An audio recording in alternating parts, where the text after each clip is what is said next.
away from Earth, an incredible distance away from Earth, and indeed we've had a very slow but methodical and reasoned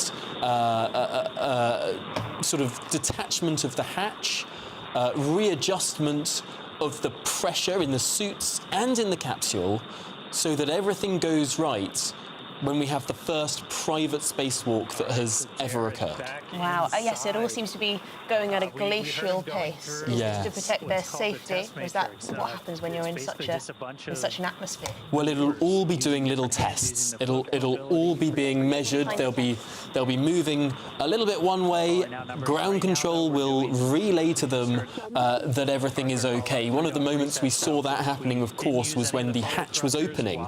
They had to open it by a fraction of an inch, just a tiny amount, because if they opened it the whole way and then there was any residual atmosphere in the vacuum of space, that would have rushed out and it could have, you know, yanked out some vital equipment. It could have sucked out the people from the capsules. They had to do it very, very slowly and methodically. I want to know how much does this cost? This is a private mission, so thankfully... How much did this person pay to do such a thing? It will have been hundreds of millions. Wow. Maybe one day it'll be like that. Well, this is the analogy that Elon Musk very often brings up, that in the early days of space flight, it was only what we'd now call the billionaire class who could fly on a plane. Yeah. And then it took a few decades, and then most people were flying. Well, maybe not most people until, you know, the 1970s and 80s, perhaps, in developed countries. But even so, it is a process whereby this is much more affordable than it was 10 years ago. 10 years ago, only governments could do this. Private individuals couldn't. And in 10 years' time, it will be even cheaper. How do you think some governments are feeling about this? I wonder if some governments are feeling... spaces. Yeah, I wonder if some are feeling threatened. I think if I were Russia, I'd feel very annoyed at this, because, as we were talking about a little bit earlier, for about 10 years, the Americans had to rely on the Russians to get into space. Incredibly embarrassing for the world's richest country. Now the Americans can use their own private companies. They don't have to rely on dictators abroad. So I think the Americans are probably going to be pretty happy about this. And who is this Mr. Isaacman? He's an entrepreneur. He founded a payment system.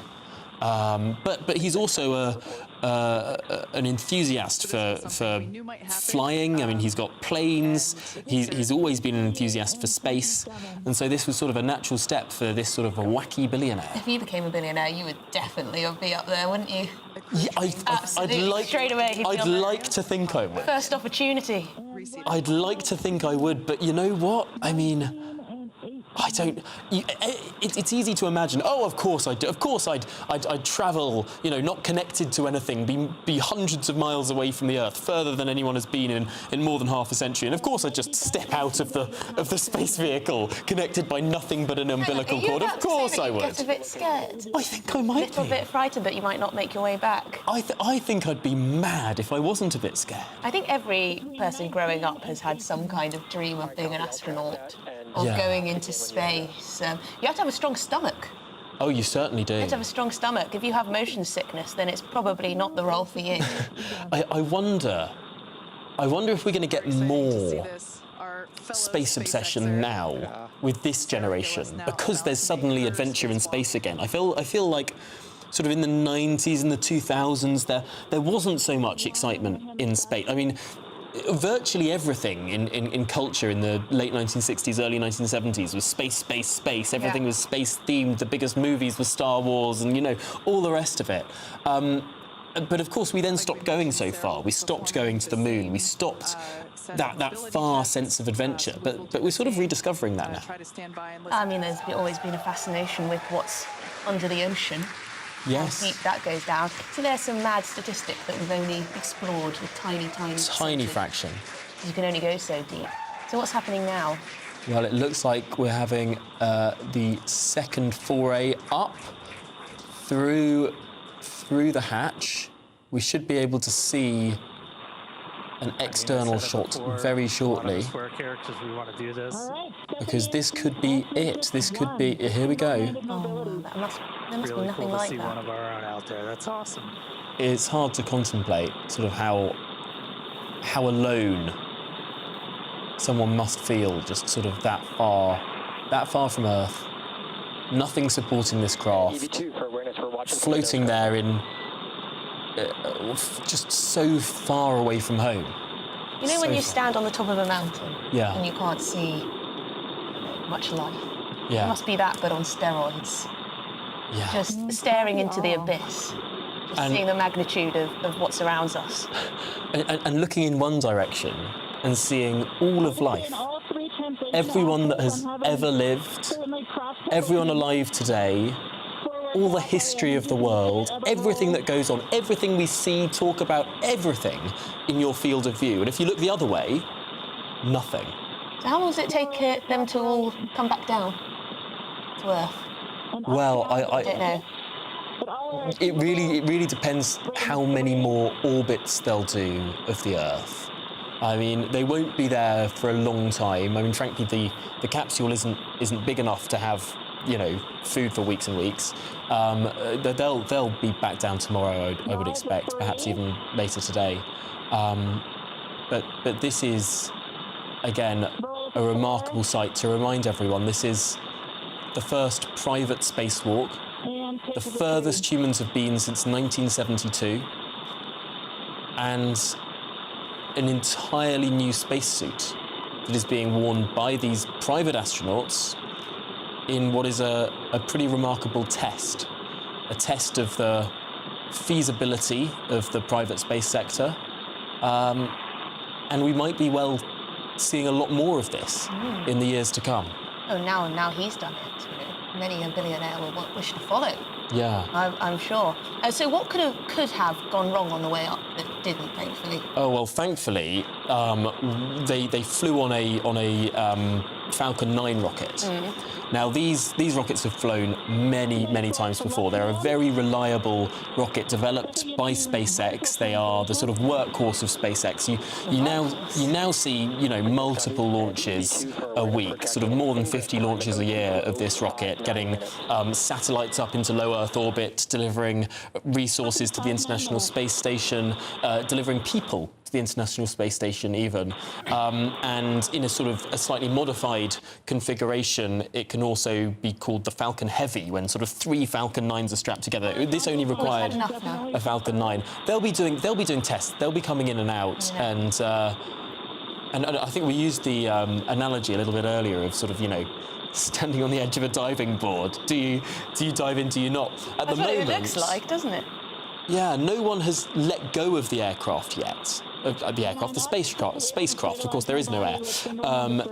So they're sort of preparing mentally or physically, or both? It will be both. They'll be measuring all sorts of instruments, but also, I mean, you can't think that this wouldn't have been a psychologically difficult... What happened with those astronauts that were in space for far longer than they were intending to be? So they're on board the International Space Station. They're actually going to be coming down on in a Dragon capsule, not this Dragon capsule, but SpaceX have said that they will send a Falcon 9 up, a Dragon capsule to connect to the International Space Station to then bring those astronauts down. I mean, Tom, I've had the pleasure of reporting on a couple of rocket launches with you on this show, but I did not know that your knowledge of these things stretched this far. It's fantastic. What would I do without you on a moment like this? I just really enjoy this sort of stuff, and It's amazing. the history behind it is incredible. It does make me think, you know,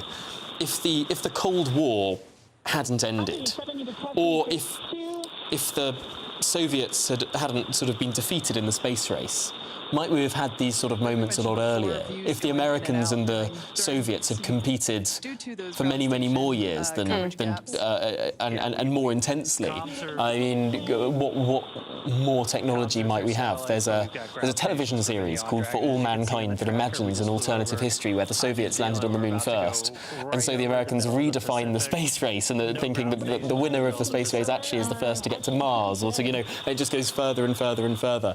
It feels that now now that we don't have to rely on governments for this sort of innovation, that this is private competition between billionaires. Or whether government's going to get involved with more and more regulation, I suppose. Well, perhaps, but I think Can't that... just get in a capsule and... I think the governments can benefit from this too, though, because, of course, one of the biggest clients of SpaceX is NASA. So NASA uses SpaceX rockets all the time, whether it's for supplying the International Space Station or for getting up its own satellites into low Earth orbit, or indeed into geostationary orbit, much further away as well.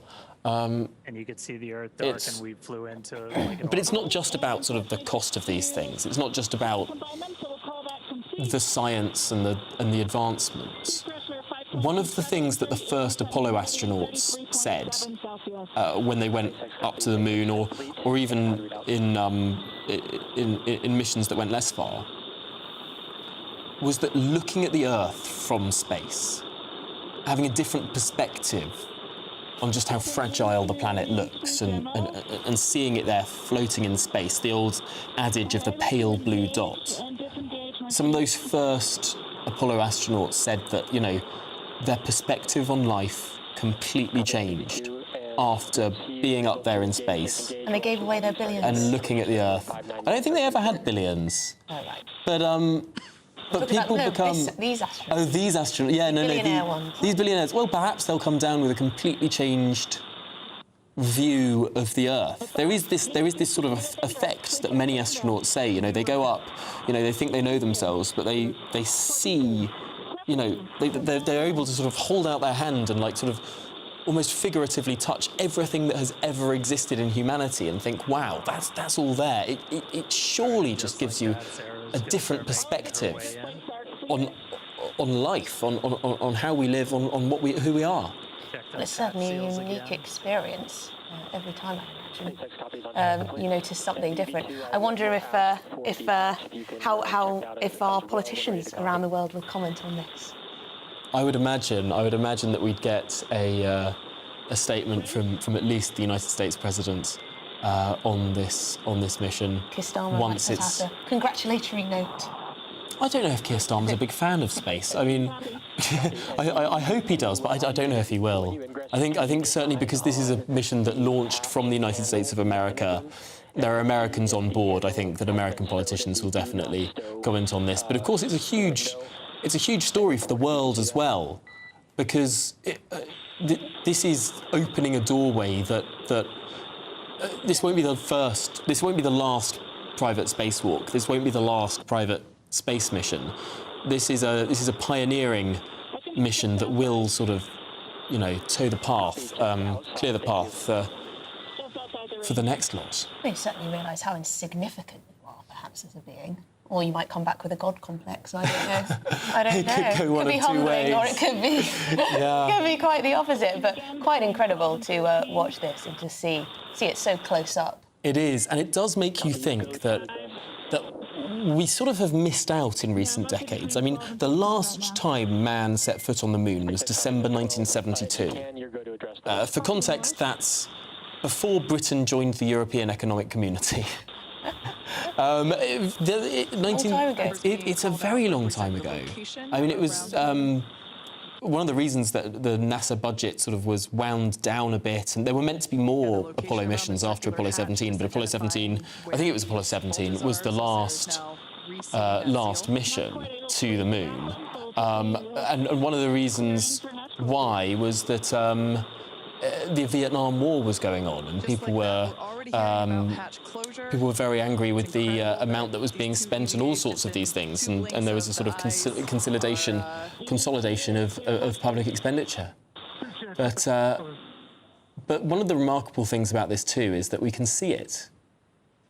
We've been able to have this live stream of this spacewalk as it has been tentatively going ahead. And just explain to me what we can see on the screen here. We've got some kind of control room on the left, and then a picture of Earth. Yeah, so this is a sort of digital representation of Earth. What you can see on the right of the image there is the path of the rocket as it sort of started to orbit, and then the secondary burn happened to get the capsule, which you could see on the far left of the screen, which is of course much further away from Earth than the low Earth orbit. That secondary burn took this capsule much further. And this may be a stupid question, but would they be able to see any other planets? Again, we will be sure to bring you views within the I think not. I think if they looked really hard, I mean, if you think about it, how far away they are from Earth, they'd have about as good a view of another planet as we would, really. I mean, looking at the distances that we're looking at. So we're talking about such vast distances. Exactly. Yeah. So I mean, they might, if they really tried, they might be able to see Mars or Venus. But they and of course the sun and the moon would loom large as well. But if you think sort of, yes, this is the furthest anyone has been for over 50 years. I mean, it also sort of tells you the scale of the solar system, that it doesn't mean that they're much closer to any of our neighbouring planets. There's lots of people getting in touch, amazed by what they're seeing. Andy says, Musk, moving from the industrial to the digital revolution of the space industry. Brilliant innovation and bravery. Fred says, who knew Tom was so multi-talented? A politics geek and a space geek. No, it's just a geek, just a geek. No.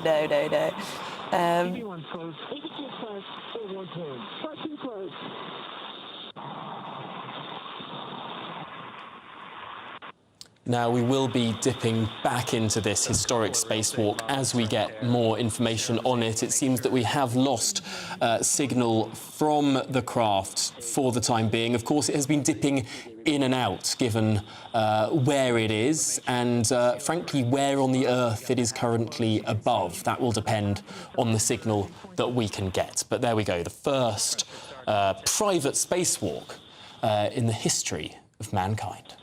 Fantastic stuff. Very exciting indeed. I feel like we've just witnessed a very historic moment. Could be one of us next time. Well, yes. But back down on Earth. Back down on Earth. You're watching and listening to Good Afternoon Britain with me, Emily Carver, and of course, Tom Harwood. Now today, the NHS must reform or die. Well, following a shocking report by the former Labour Health Minister, Lord Darzi, describing the state of the NHS as dire and in critical condition, earlier the Prime Minister claimed the National Health Service needs major surgery. NHS may be in a critical condition, but its vital signs are strong. And we need to have the courage to deliver long-term reform.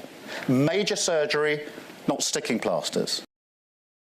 So that's what Keir Starmer had to say. Now, the report finds that failings in care has led to the deaths of thousands of patients a year. Big picture finding is the NHS is in a serious, critical condition. But the vital signs are normal, which will suggest that we can do something about this.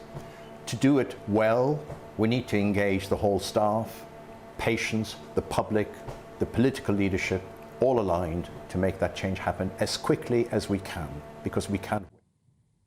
Well, Sir Keir Starmer made a speech earlier on the biggest reimagining of the NHS later on this morning. He will say that funding will be moved away from unproductive hospitals.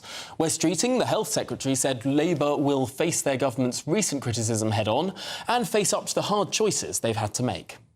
The Labour Party, we are not going to get into dewy-eyed nostalgia about what the NHS was when it was created 76 years ago.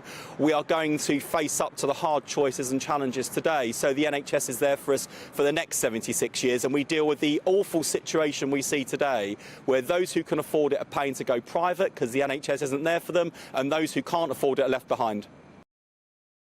Now, a lot of people have been calling for reform of the NHS for what feels like donkey's years. So could this actually be a good thing? Well, joining us now is former chairman of the BMA GPs Committee, Dr. Lawrence Buckman. Lawrence, as I said, lots of us hoping for reform within the NHS. Is this the start of something that could be quite good? It could be. The diagnosis is broadly correct. You've interviewed me several times saying exactly what he's saying now. The problem will be, what's the treatment? And it needs significant reform. We're not talking about fiddling with it, and money will not solve this problem. This needs a complete rethink of how care is delivered. he made the point that an enormous amount of care happens in hospital in terms of cash, but an enormous amount of care should be happening in the community, which is not funded or geared to delivering it. Is not what the Health Secretary has been saying, that, you know, there has been a lot more money going into the NHS, there's been a lot more nurses, a lot more doctors, but the productivity of those people who work in the NHS has actually been declining recently. One of the big arguments about that is that we don't have the kit, we don't have the scanners, we don't have the ability of doctors to you know, be the best that they can be through the efficiency that technology brings. Could it be that we've been spending too much on people and not enough on tech? We've been spending on the wrong kind of people, and what we need, if I had to pick a thing, and you can go through this exercise in a number of ways, if I have to pick a single thing I would change, it would have to be a massive increase in the number of social care staff, if I had to pick a thing. And that doesn't necessarily cost more money if you're saving it elsewhere in the system. The number of patients who are blocking beds, which is not their fault, they haven't got somewhere to go. And what they need is care in the community. We're not talking about doctors and nurses, we're talking about carers. If you can't get people out of hospital, you're never going to shake this up. And that means a significant change in the way the health service thinks about itself. Money will not solve this. We need people, and not necessarily more and more and more doctors, although that would be nice, and not necessarily more nurses, because we're going to need a large number to replace those who are retiring, but we need people in the community keeping people out of hospital. It has to be a health service, not a sick service. Now, the Labour Party have, for years and years and years, always complained that the Conservatives haven't put enough money into the NHS. It's very interesting now to hear from the Prime Minister himself, a Labour Prime Minister, that the NHS will not get any new funding unless there is reform. And presumably by that he means reform that will increase the productivity of the service. It is a change in tone from Labour, isn't it? Yes, it's a welcome change, actually. I don't see it as a problem. If you just throw more money in, you will be wasting it. What you have to do is target it in the right way. And that means it has to go hand in hand with changes to the way we deliver care for our patients. And there's for example, an enormous mental health problem, and there are nowhere near enough workers delivering it. Well, if you want to keep people away from bits of the health service that are drowning, what you have to do is never let them get there in the first place. And that requires an attitude towards prevention that has not really existed since the 60s. And we need to get that. And yet this attitude towards prevention, we've heard from the Prime Minister, we've heard from the Health Secretary, it might mean a lot more nanny state, a lot more sugar taxes, a lot more bans on smoking, a lot more of these things that will actually affect the liberty of us just to protect the health service. Now, I'm not that exercised by liberty loss. I'm more bothered about older people who can't get out of hospital because they haven't got somewhere safe to go. And the same with people who are disabled and all those people with mental health problems who need support, who need help, not just chucking money at it. And the nanny state, as you describe it, I don't actually think will solve the depth of problems that they have. Sugar tax is not going to make more care homes for older people. No, it absolutely will not. But thank you very much indeed for your time. Always great to speak to you. Dr. Lawrence Buckman, former chairman of the BMA GPs Committee. Well, this is Good Afternoon Britain on GB News. Lots more coming up on today's show, not least the effects of that early release for prisoners.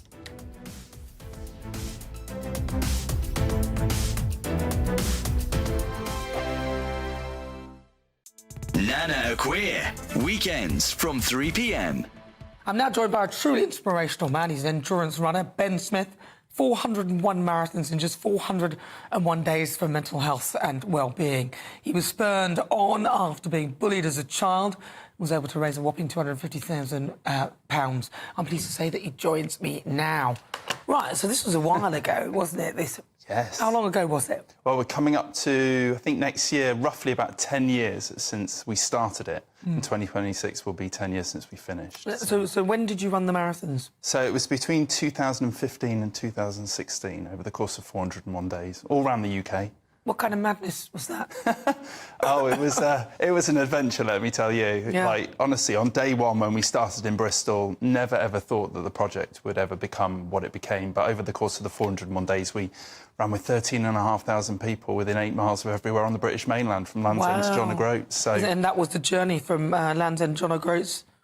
Yeah. We covered so many different communities around the UK because I suppose the reason why I was doing it was to raise so much money for 2 anti-bullying charities that we wanted to include people in that.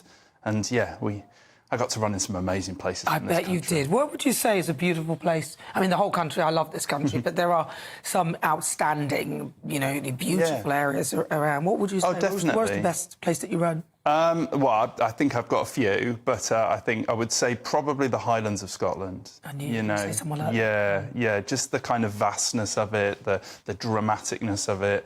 I remember running up and down one of the paths in the Highlands near Glencoe and coming face to face with a wild stag. So it was quite scary. What did it do? Oh, it did nothing. It did absolutely nothing. It was quite used to people because of the path. What are you doing here? This is my house. GB News, the People's Channel.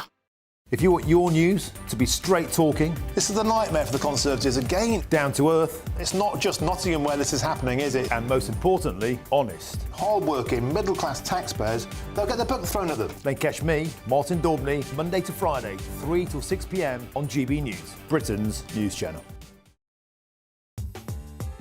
I'm Christopher Hope. From pop stars to politicians, I'll interview anybody in a pub who's got a political opinion. Join me every Friday on Spotify, Apple Podcasts, YouTube or gbnews.com, or wherever you get your podcasts. This is GB News, the People's Channel.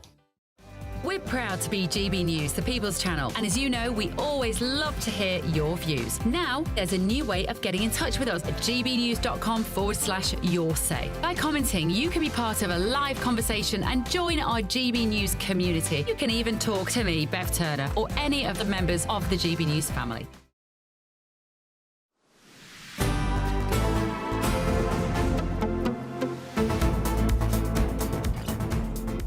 Well, it's 12:28. You're watching, listening to Good Afternoon Britain. Now, how's the early prison release scheme going? This week, 2,000 inmates were released following Labour's early release scheme, but it may not be going quite to plan, for one inmate at least.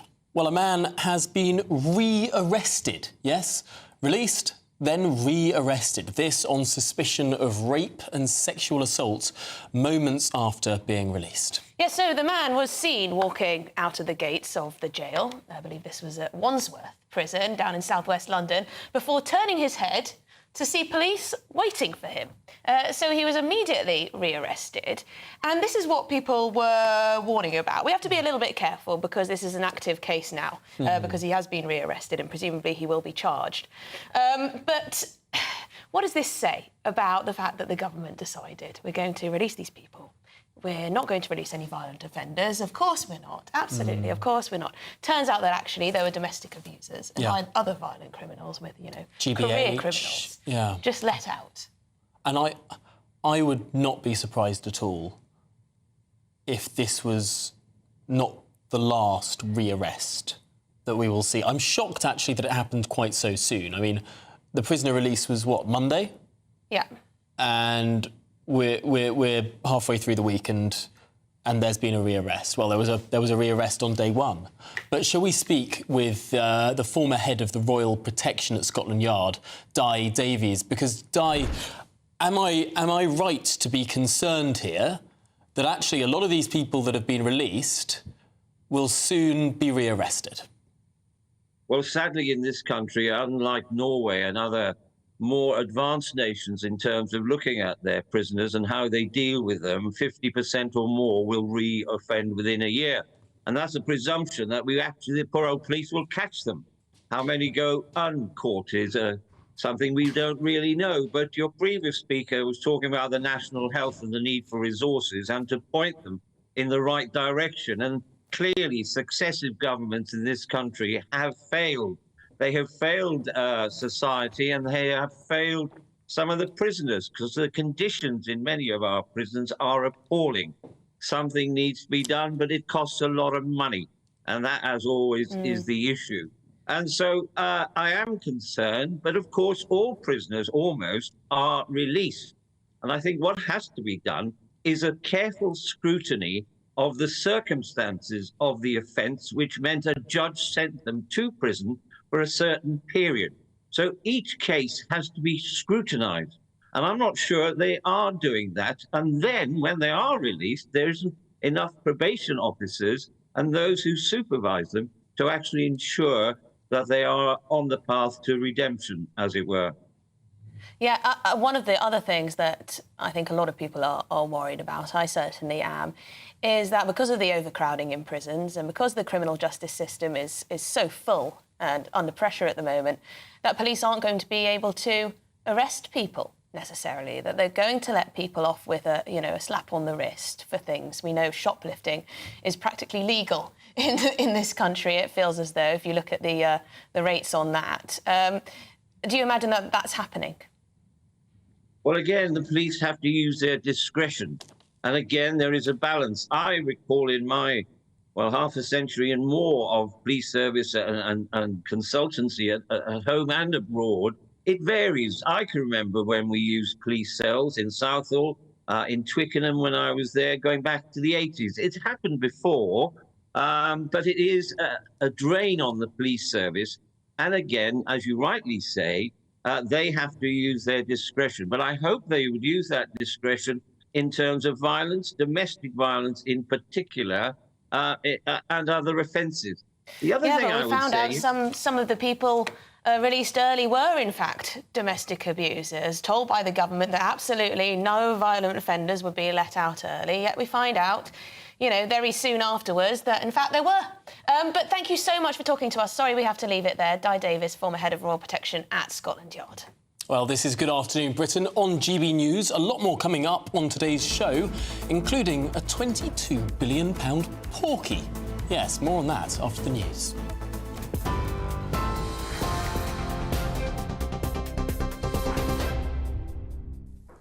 Very good afternoon to you. It's just after 12:30. The top story from the newsroom this hour. And if you've missed it, well, history has been made as the Polaris Dawn crew took the first ever spacewalk by non-professional astronauts. Commander and billionaire Jared Isaacman left his modified SpaceX Dragon capsule without the usual safety of an airlock some 400 miles above Earth. He and his crewmate are relying on an experimental spacesuit and life support hoses to perform critical tests in the vacuum of space. And the mission is privately funded, with Isaacman saying, well, the risks are worth it to advance space exploration. Back here on Earth, Sir Keir Starmer says the NHS is broken but not beaten, delivering a stark message after a damning report into the health service. Lord Darcy's rapid review highlights rising demand, low productivity and poor morale, just some of the major challenges facing the NHS. It's after figures out earlier this morning showed ballooning waiting times and delays in A&E and cancer care. Speaking earlier, the Prime Minister warned there'll be no more money without reform and said big shifts are needed to secure the NHS's future. Only fundamental reform and a plan for the long term can turn around the NHS and build a healthy society. Now, it won't be easy, it won't be quick, it will take a 10-year plan, not just the work of one Parliament, but I know we can do it.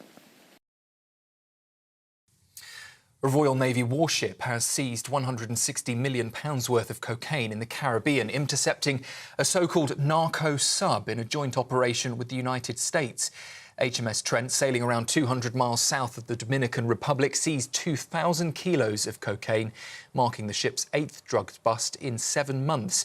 The commander of the vessel praised his crew for their efforts battling difficult conditions to make that historic haul. Well, with over £750 million worth of drugs intercepted this year, HMS Trent surpasses all other Royal Navy vessels in seizures this century.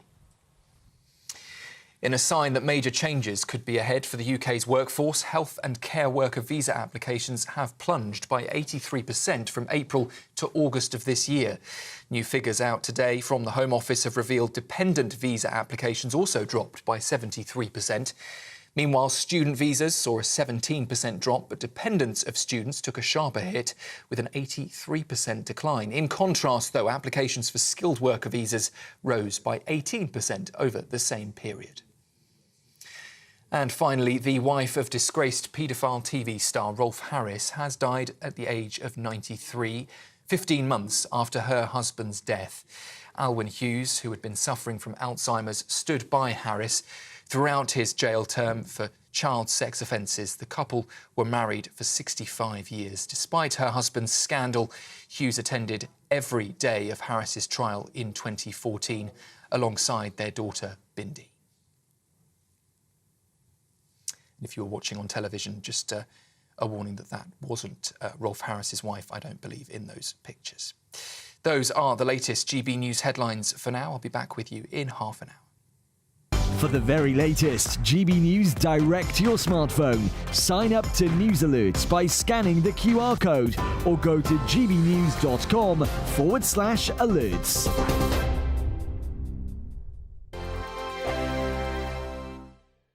Hello, good morning. Welcome to your latest GB News weather update. Another pretty chilly feeling day after the cold night last night.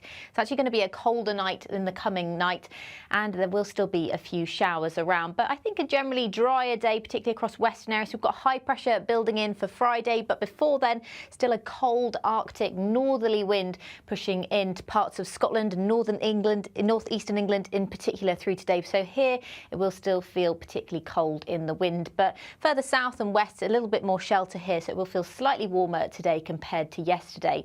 Again, showers will develop into the afternoon quite widely across the UK, heaviest though across coastal areas, and temperatures in the low teens for many of us. Now into this evening, we'll continue to see those showers at first, particularly across north and eastern coasts, northeastern coasts of Scotland. But as the winds shift to more of a northeasterly, it will become drier across more western areas. So a dry evening to come for western Scotland, parts of Northern Ireland. You couldn't rule out the odd shower, but I think there will be some clear skies before the sun sets. Into parts of Wales as well. Inland areas, though, of central England, southeast of England in particular, will probably see the potentially most heaviest showers into this evening. But showers will tend to fade away as that high pressure builds in overnight tonight. So a widely clear night away from the far southeast coast. We'll continue to see a risk of showers overnight. And that does mean that temperatures will fall away quite quickly this evening. So a colder night to come compared to last night. Just about anywhere rurally could catch a ground or air frost overnight tonight. And temperatures in towns and cities, though, just above zero. So a cold but sunny start to the day to come on Friday. I think the sunshine will be much longer lived through Friday, as we do have that high pressure building in. Cloud will tend to thicken, though, across northwestern areas ahead of the next band of rain, but with more in the way of sunshine and lighter winds, it will feel warmer, with temperatures reaching the high teens for some of us. The latest GB News travel. Anti-clockwise on the M60, long delays in lane closure to emergency repairs between Barton at 11 through to the Trafford Centre at 10. Delays to junction 15 for the Swinton interchange. Northbound on the M40 there is a closure whilst accident investigation work continues from junctions 12 through to Leamington at 14. Into town on the M4 there is a lane closure on the exit slip road at junction 3 for Hayes. It's due to an accident. Delays at Heathrow at junction 4. Eastbound on the M4 there is a lane closure on the exit slip road to junction 22 for the M49 interchange. That is due to a broken down vehicle. And finally, the southbound side of the M6, a lane closure again to a broken down vehicle from the Croft interchange through to Woolston. And that's your latest travel news. You can stay up to date throughout the day by visiting our website gbnews.com.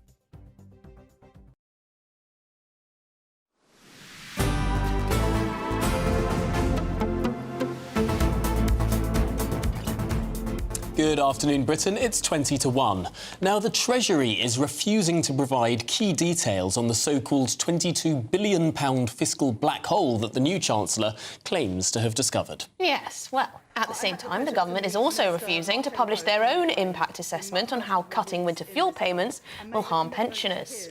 Delighted to be joined now by our reporter, Adam Cherry, because, Adam, it's a very strange thing to be hearing that the Treasury, despite saying that they found this black hole, won't say how.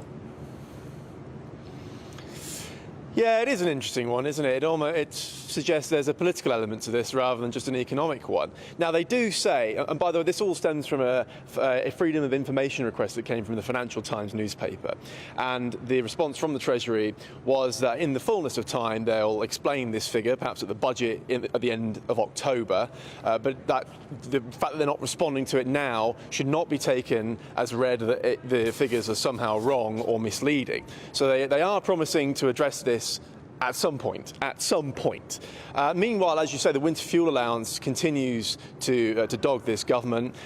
There are leading figures from the Northern Ireland executive actually meeting Rachel Reeves in the Treasury at the moment to discuss their own funding issues, and they are also applying pressure over this winter fuel allowance cut for 10 million pensioners. In fact, the Deputy First Minister is saying that the government should not be trying to balance the books off the backs of pensioners, echoing words we heard actually from trade unionists on the left earlier this week at the TUC conference, and of course from the opposition benches. So a continuing problem that, despite the overwhelming victory in the Commons, it continues to create issues for Number 10. Yeah, Adam, it's just curious, isn't it? We're not allowed to see where this 22 billion financial black hole comes from. We're not allowed to see those details. We're not allowed to see their own assessment of the impact of the winter fuel cuts on pensioners, what harm that could cause. We still also don't know why that top Labour donor was given a Number 10 security pass, or who indeed signed off on it. They do, there could be accusations here that Labour are trying to hide something. Yeah, again, I must stress they are saying they will reveal it at some point, perhaps in a couple of months at the budget. But nonetheless, it is an issue for them, especially given during the election campaign they promised a new era of transparency and openness in government. Doesn't really seem to have translated after July the 5th at the moment, but we shall see. It's a problem for their backbenchers as well. They're asked about this. They want to have something to say to their constituents on this, and they can't because they just don't know. Look, we're in a bit of a holding pattern. There might be more to come. I'd imagine it'll be an issue for them at Labour conference as well. So it's not the last that they'll hear of this. Strange if they've done all of the calculations to find the £22 billion black hole. Officials say they need more time to make sure the numbers are accurate. They need more time. I mean, if they've done the calculation, what more time could they possibly need? Unless the time is actually just to find more things to throw in the hole to make it add up to 22 billion. I suppose we'll have to wait and see. We do find out. Adam Cherry, thanks for joining us live from Downing Street. Yes, well, we're going to move on because the Mayor of London, Sadiq Khan, he says prisoners should be prioritised and even jump the queue for housing in a bid to cut reoffending rates, he says. Well, it comes after the government's early release scheme kicked off yesterday, with about 1,700 prisoners being released after serving just 40% of their sentences. OK, well, we're joined by former editor of Labour List, Peter Edwards. I mean, this isn't a great headline, is it, for Sadiq Khan, suggesting that prisoners who are released early should jump the queue when it comes to housing? I mean, what about the rest of us?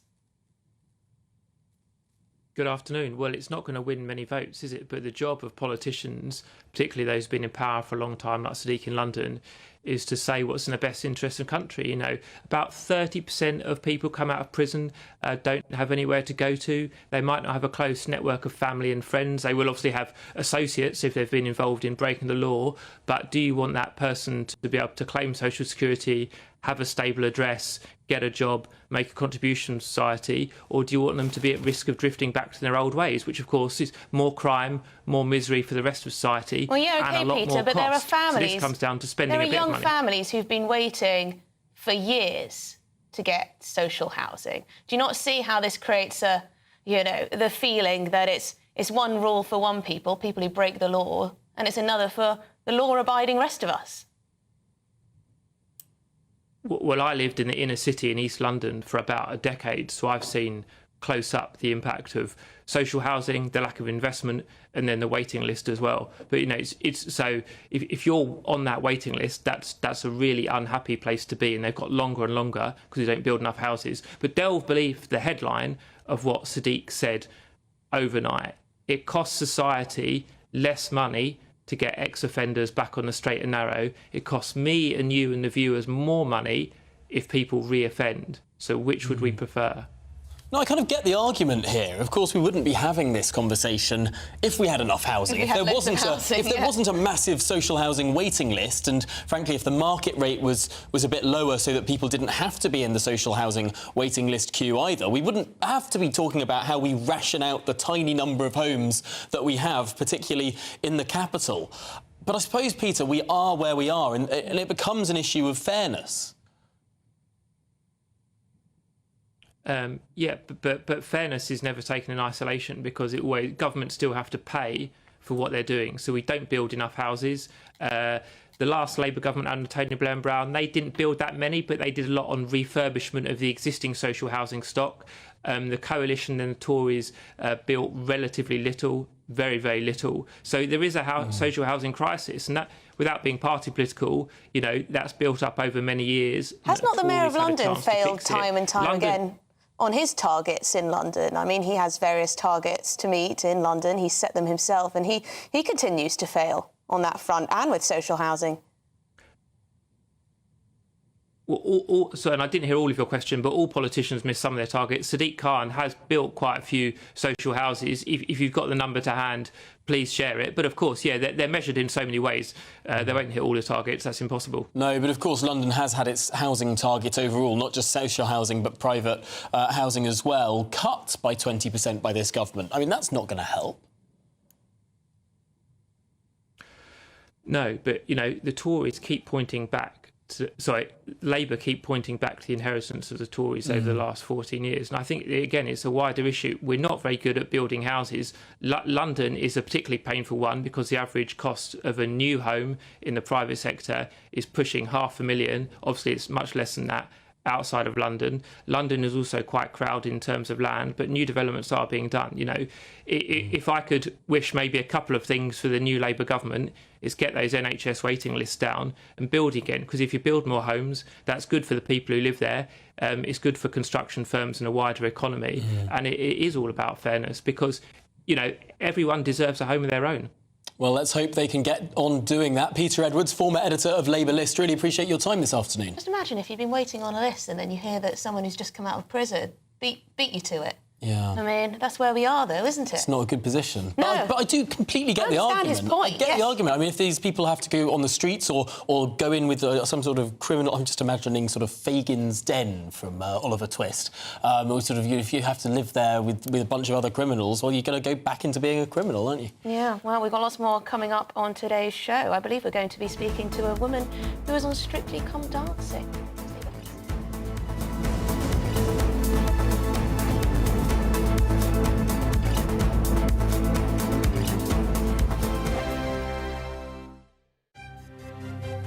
GB News Breakfast. Every day from 6 a.m. Stay-at-home dads, good or bad?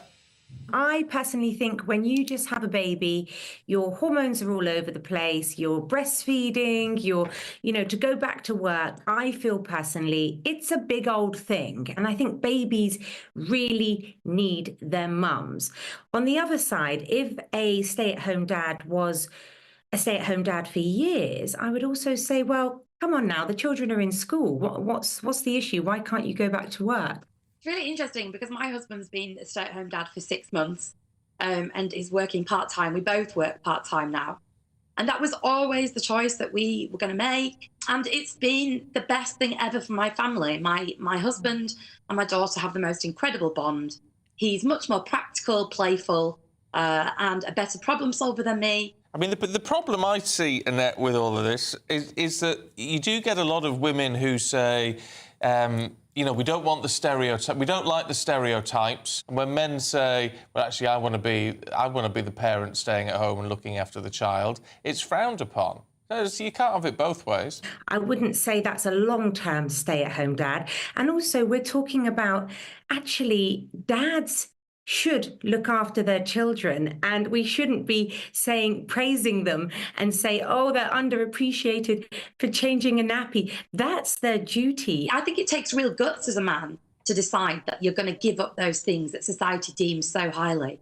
even if it's for a short time. Why is it then, Annette, that you say your dads should go back to work? I read an article about a dad who was a stay-at-home dad for 15 years, pursuing his hobbies and fitness and all that. Now, I just don't think that's fair. GB News, the People's Channel. Hi there, I'm Michelle Dewberry, and I'm going to take a second to tell you all about my show, Dubes & Co. We start off with the issues of the day. We then bring in both sides of the arguments. We get rid of the disrespect, and then you throw me into the mix. And trust me, I'll tell it exactly how it is. And then, of course, the magic ingredient, you at home. We mix it all together, and what have we got? In my opinion, the best debate show in town. Monday to Friday, 6 till 7 on GB News, Britain's news channel. Mark Dolan tonight is your weekend dose of news, debate and entertainment. This sounds like a wild conspiracy theory. Don't miss My Big Opinion. Mark meets and My Take at 10. Democracy is a funny old thing. And we don't do boring, not on my watch. I just won't have it. Let's go and get another glass of that bubbly. You've earned it. That's Mark Dolan tonight, Saturday and Sunday, 9 to 11, only on GB News. The People's Channel, Britain's news channel.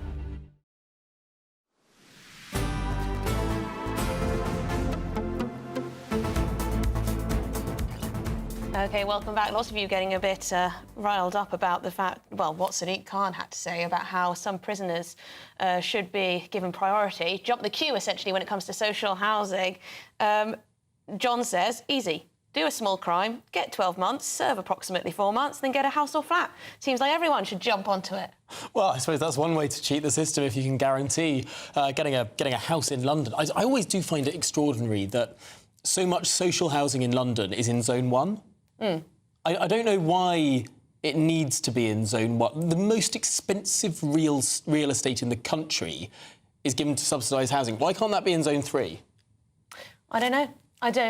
And also, a lot of social housing isn't very efficiently laid out either. No, so you're using huge amounts of space. Some of the council estates in London are, you know, 2 stories tall. Yeah. 2 stories tall, made of concrete, a blight on the landscape, but also what you could You'd make everything like Shanghai, though. No, I'd have everything. I'd have a default of 6 or 7 stories and have it mixed so it's not just a social housing estate, so it's not just a council estate, it's private accommodation mixed in with subsidised accommodation, and it could be much taller, and then everyone wins. And then everyone would be absolutely happy and would all live happily ever after. It would look like Paris. Sharon says, commit crime and you go to the top of the housing list. Bill says, now prisoners get free houses and they say crime don't pay.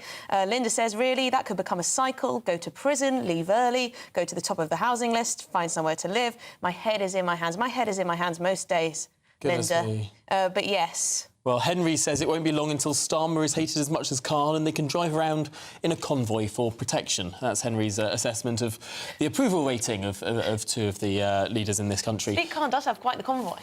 Yeah, I think he spends quite a lot on cars, doesn't he? Despite all the green air stuff. We've got lots more coming up on today's show. We're going to go back to that £22 billion porky pie. Where on earth did that come from, and why can't we see the details? If they've worked out it's 22 billion, why do they need time to work out how to make 22 billion? I mean, I hope they're not cooking the books. Good, you said it, not me. This is Good Afternoon Britain. We're also going to be talking about NHS reform. Must the health service reform or die? We want your views on that. gbnews.com/your say is the way to get involved. We'll be back to your thoughts as well as the big stories of today. That's after your latest weather forecast.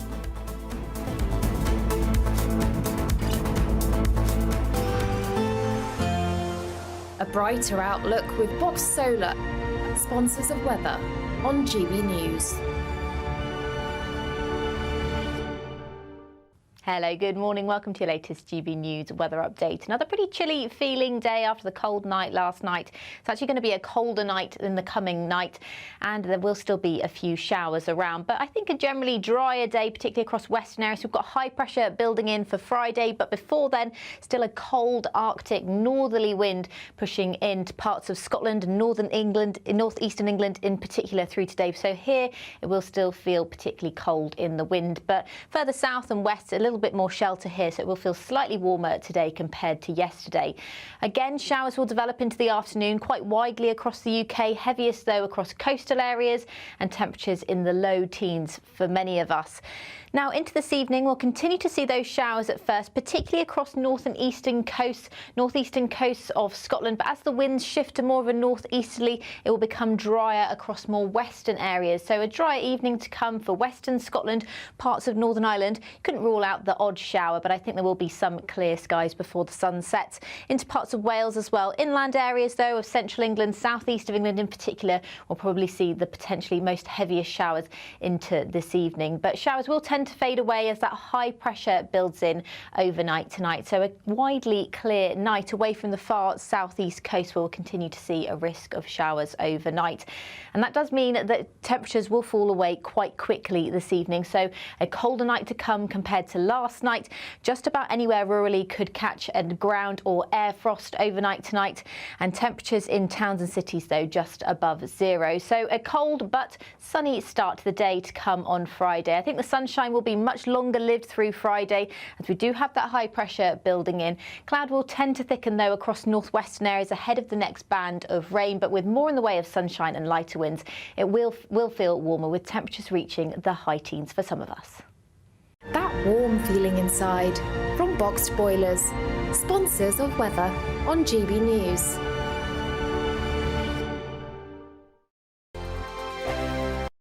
Good luck. Sunday with Michael Portillo from 11, only on GB News. On Tuesday, the 3rd of September, at St Paul's Church in Wilton Place in London, a lucky few will sing highlights from Mozart's Don Giovanni in front of a paying audience with an orchestra and under the baton of Gary Matthewman, the conductor and artistic director of Brunswick Vocal Arts. Why is it important that young singers have this opportunity with an orchestra? There's a gauntlet, if you like, that I think lots of young singers have to run between finishing the relative comfort of their conservatoire education and becoming firmly established as professional singers. Lots of the ones who show real verve and real promise and work really hard end up for a little bit too long being trapped in a kind of cycle of being the understudy. But some of them are ready to kind of go that extra mile and reach that next milestone.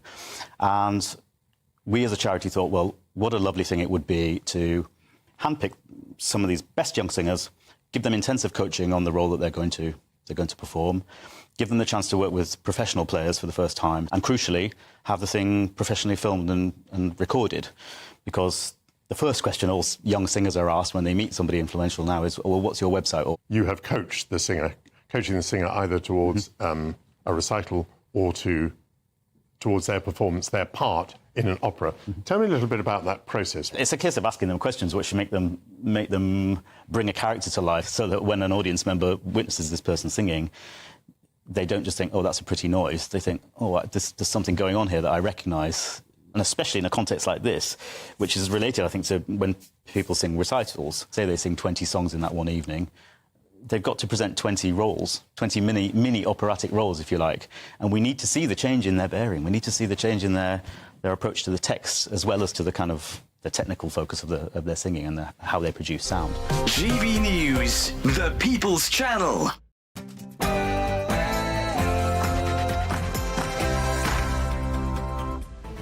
Good afternoon, Britain. It's 1 o'clock on Thursday, the 12th of September. I'm Emily Carr. And I'm Tom Harwood. Now, reform or die. Starmer vows radical overhaul for the health service after a report finds that patients will typically have 100 people ahead of them in an A&E queue. Gosh. The £22 billion porky. Labour have been very vocal that many of their nasty policies have been forced upon them by the £22 billion black hole they claim left by the Tories. But now the Treasury is refusing to disclose key details of that so-called black hole. And homes for cons. London Mayor Sadiq Khan says prisoners should jump the queue for housing in a bid to cut reoffending rates. Is that fair on the rest of us? And the Royal Navy row. Fury as woke top brass rename Royal Marines training exercises for fear of old names such as Final Thrust. Yes, Final Thrust. Apparently that's too racy. We'll reveal the other politically correct changes.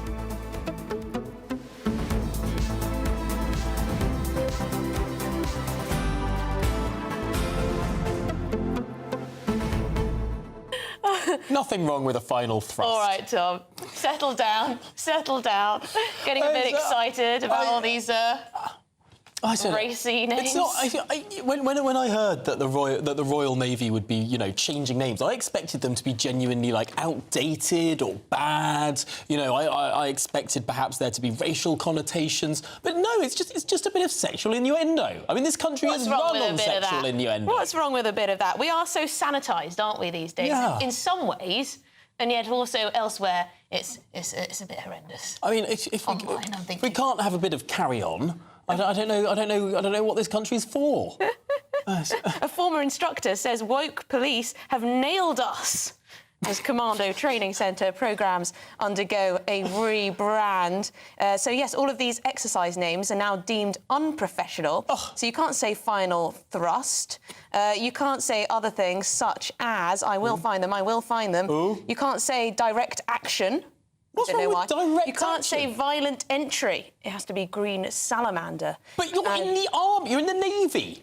I mean, isn't the entire purpose of being in the armed forces that you do violent entry? Yeah, but there are women in it now, so it has to So the women can't be sexual innuendo. Oh, they're going to get rid of the guns now as well. You know, walk around with flowers. I mean, what's going on? We're not going to win a war like this. No, you can't be violent in your entry. You're going to have to tip. You're going to have to knock on the door. You know, hello, Mr. Taliban, please let us in. No, have a violent entry. Nope. You have to have a green salamander. Anyway, GBNews.com/. That sounds more racist. Please do get in touch. And why do you think the Treasury is withholding this information on a £22 billion black hole we've heard so much about? Anyway, let's get the news with Sam Francis.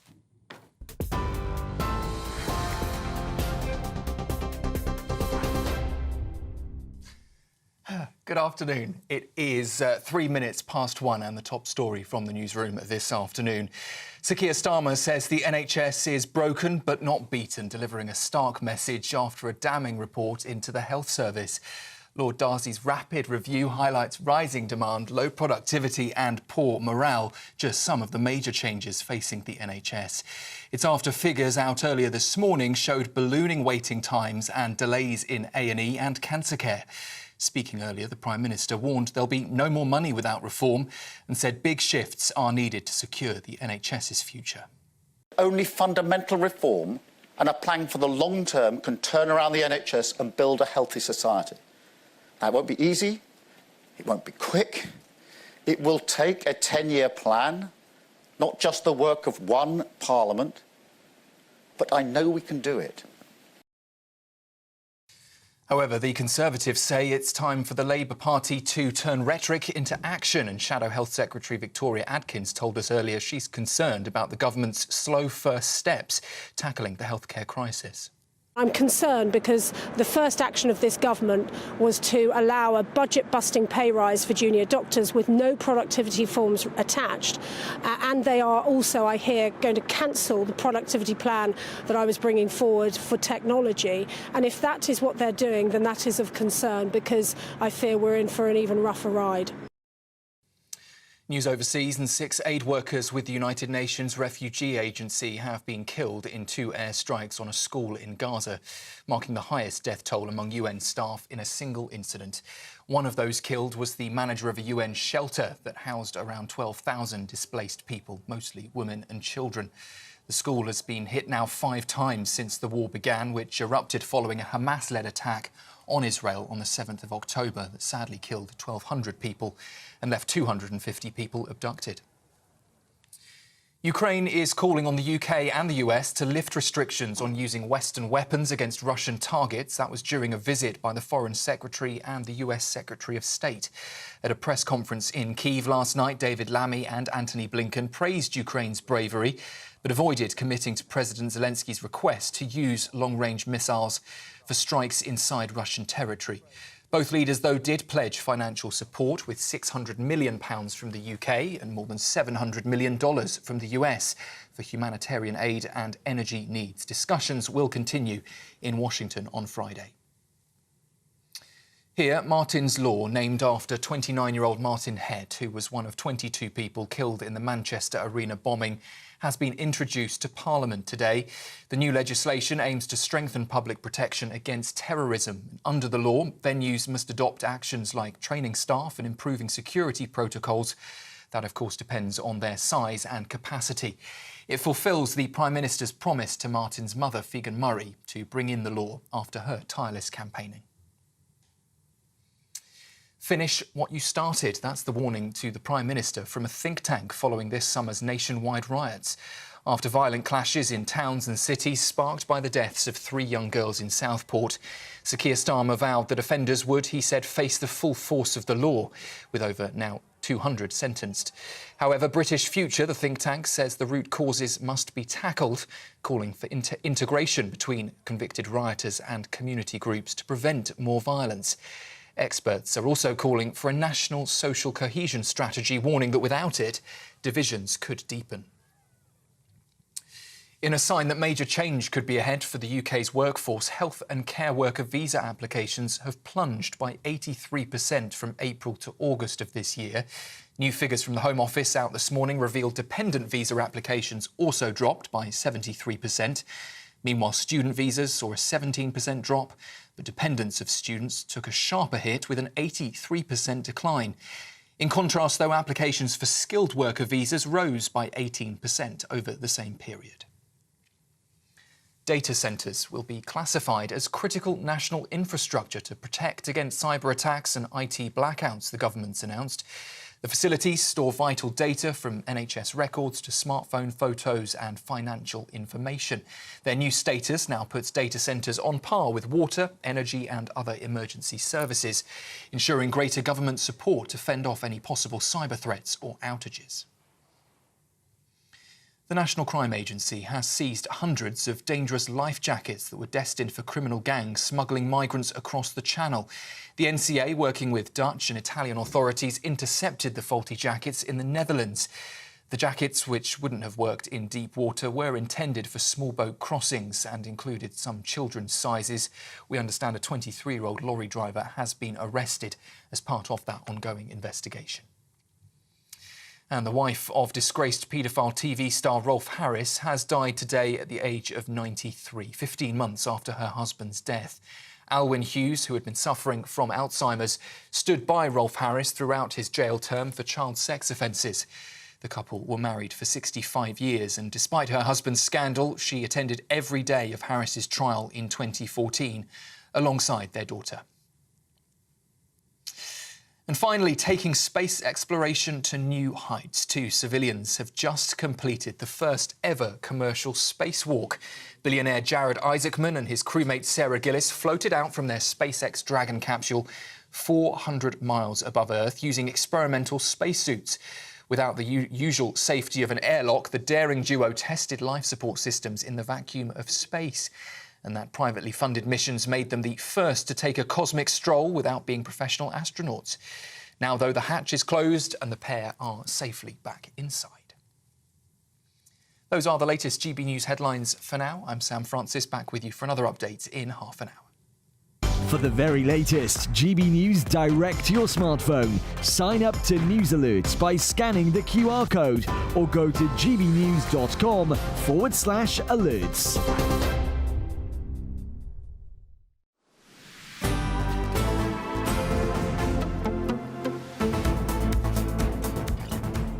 The NHS must reform or die. That's what we're being told today, following a shocking report by former Labour Health Minister Lord Darzi describing the state of the NHS as dire and in critical condition. Yes, well, earlier the Prime Minister claimed the National Health Service needs major surgery. NHS may be in a critical condition, but its vital signs are strong. And we need to have the courage to deliver long-term reform. Major surgery, not sticking plasters. Well, this report finds that failings in care has led to the deaths of thousands of patients each year. Big picture finding is the NHS is in a serious, critical condition. But the vital signs are normal, which will suggest that we can do something about this. To do it well, we need to engage the whole staff, patients, the public, the political leadership, all aligned to make that change happen as quickly as we can, because we can't wait. And the Health Secretary was streeting. He said Labour will face their government's recent criticism head-on and face up to the hard choices they've had to make. As a Labour Party, we are not going to get into dewy-eyed nostalgia about what the NHS was when it was created 76 years ago.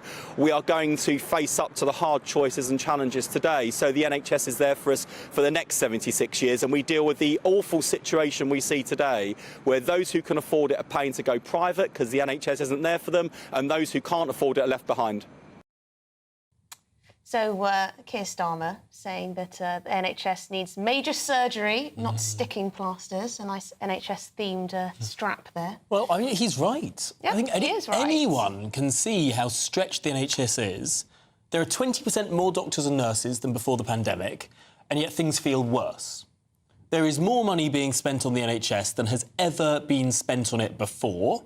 There's been more than a third more money spent on it since 2010, and yet people can't feel any improvement whatsoever. Now, part of that is the ageing population. You know, the number of people over the age of 80 living longer has grown hugely. It's expected to double the number of people over the age of 80 in the coming years. Now, that's a brilliant thing, that people are living longer, but it does mean that that's a big cost to the health service as well.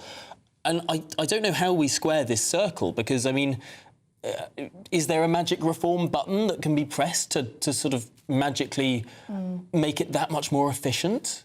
Well, correct me if I'm wrong, but isn't the NHS one of the top 3 employers in the entirety of Europe, if not the world? I think 2 million people work in one way for it. That is crazy. It's also run by the state, mostly.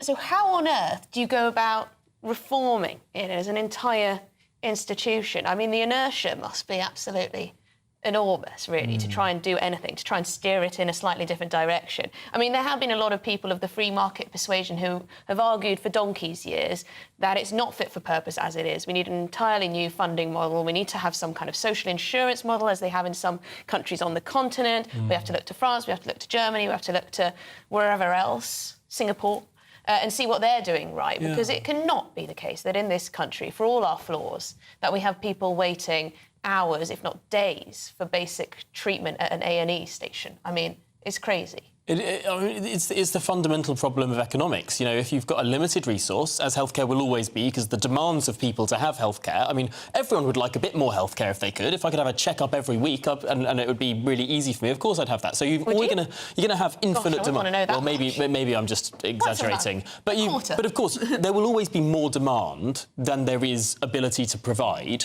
So how do you ration it? Currently, we choose to ration it by waiting lists, which is not ideal. No. Other countries choose to ration it by different levels of insurance, social insurance and all the rest of it. I mean, none of them sound perfect. None of them sound like they're good options. The thing is, the problem is a lot of people on the left would rather see everyone have a lower but completely equal experience of the NHS than possibly have anyone who's paid for a slightly better insurance scheme. You know what? But at the moment, we have an even more unfair situation where you have a handful of people who can afford it, or people who have saved as much as they can, or are using all of their savings to go privately and getting exceptional care in a lot of cases.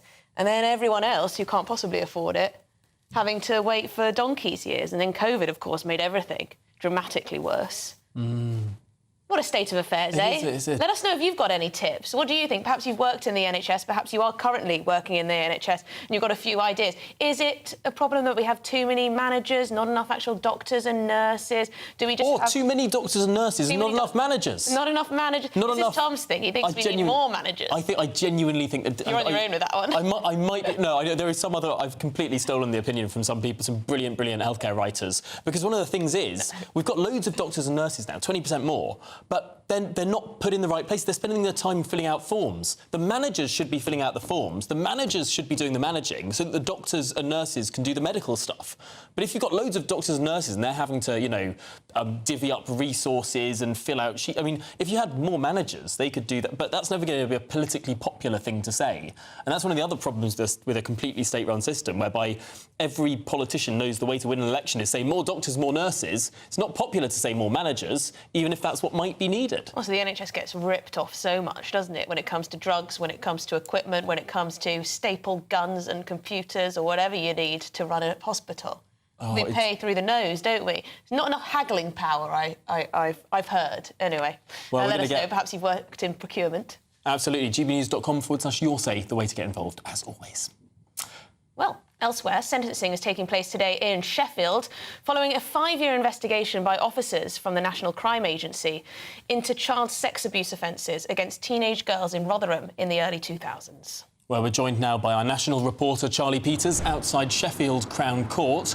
Charlie, just fill us in. What's happening today? Good afternoon, Tom and Emily. Well, today we will hear the mitigating factors presented by the defence barristers and also the victim impact statements, their opportunity to put forward how these crimes affected them.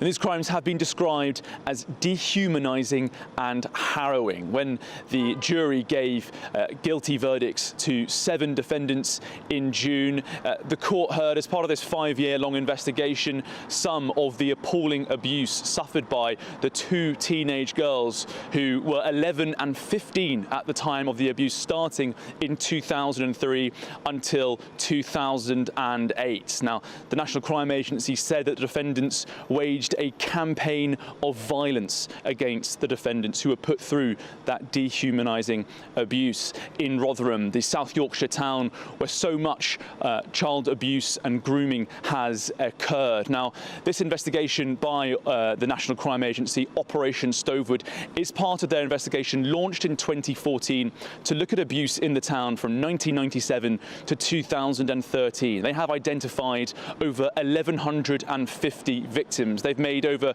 250 arrests. And these convictions and the sentencing that will take place today and tomorrow is one of the largest of that retrospective historic investigation. Those 7 defendants who will appear in court this afternoon are Mohammed Amar, Yasser Ajaib, Mohammed Zamir Siddiq, Mohammed Siab, Abid Siddiq, Tahir Yassin and Ramin Bari. Now, Mohammed Siddiq is already serving a 20-year prison sentence, which was handed down to him in 2019 following another sub-operation by the National Crime Agency's Operation Stovewood investigators. The other 6 defendants here have been convicted of crimes of indecent assault, rape and also trafficking. Now, the abuse that took place against these young girls in the 2000s involved sexual abuse outside a cemetery, by a nursery, in supermarket car parks. The victims were plied with drugs and alcohol as they were taken to hotels. One of them recounted during the trial how she had to escape out of the windows of one of the abusers' homes. But we will hear from the victims this afternoon, those survivors giving their statements, and we expect a full sentencing tomorrow morning. And Charlie, they've had to wait so long for justice. You say this all took place in the early 2000s. We're now in 2024. Yes, and that's been a consistent theme with so many of the retrospective investigations conducted by the National Crime Agency in Yorkshire, particularly in Rotherham. Now, in 2014, a report by a social worker called Alexis J found that some 1,400 children had been abused in the town from 1997 to 2014. But the local authorities, the police and the council had systemically failed to prosecute those perpetrators, had ignored the crimes due to political correctness, fearing accusations of racism as men of British Pakistani descent were overrepresented in some of the abuse, and also due to horrifically sexist attitudes towards the young girls and boys involved in those crimes. Well, the National Crime Agency took over looking at those historic non-familial child abuse investigations. It's the largest of its kind in Britain, and it has had some success. Over 33 convictions now, as I said, 250 arrests. This, I think, is the second biggest sentencing that Operation Stovewood has achieved in its history since being launched 10 years ago. There was previously a 13-strong case against 13 different defendants, but that was split across 2 different courts due to the intensity of the demands on the criminal justice system. This afternoon, we do expect a packed public gallery, many of the defendants bringing along family members today to see these sentences being handed down. There's even a spillover into a separate courtroom. So large is the attendance here in Sheffield Crown Court. But those sentencings being handed down today and tomorrow for indecent assault, rape and trafficking charges. Charlie Peters live from Sheffield Crown Court. Really appreciate your tenacious reporting on this issue. We'll see you, of course, more throughout the day here on GB News. Yes, thank you very much indeed. Let's hope those victims get the justice they deserve. This is Good Afternoon Britain. We're on GB News. We've got lots more coming up on today's show. That £20 billion financial black hole that the Labour Party keep banging on about and using to justify things like scrapping benefits for pensioners. Is it unravelling? Why are they hiding the detail?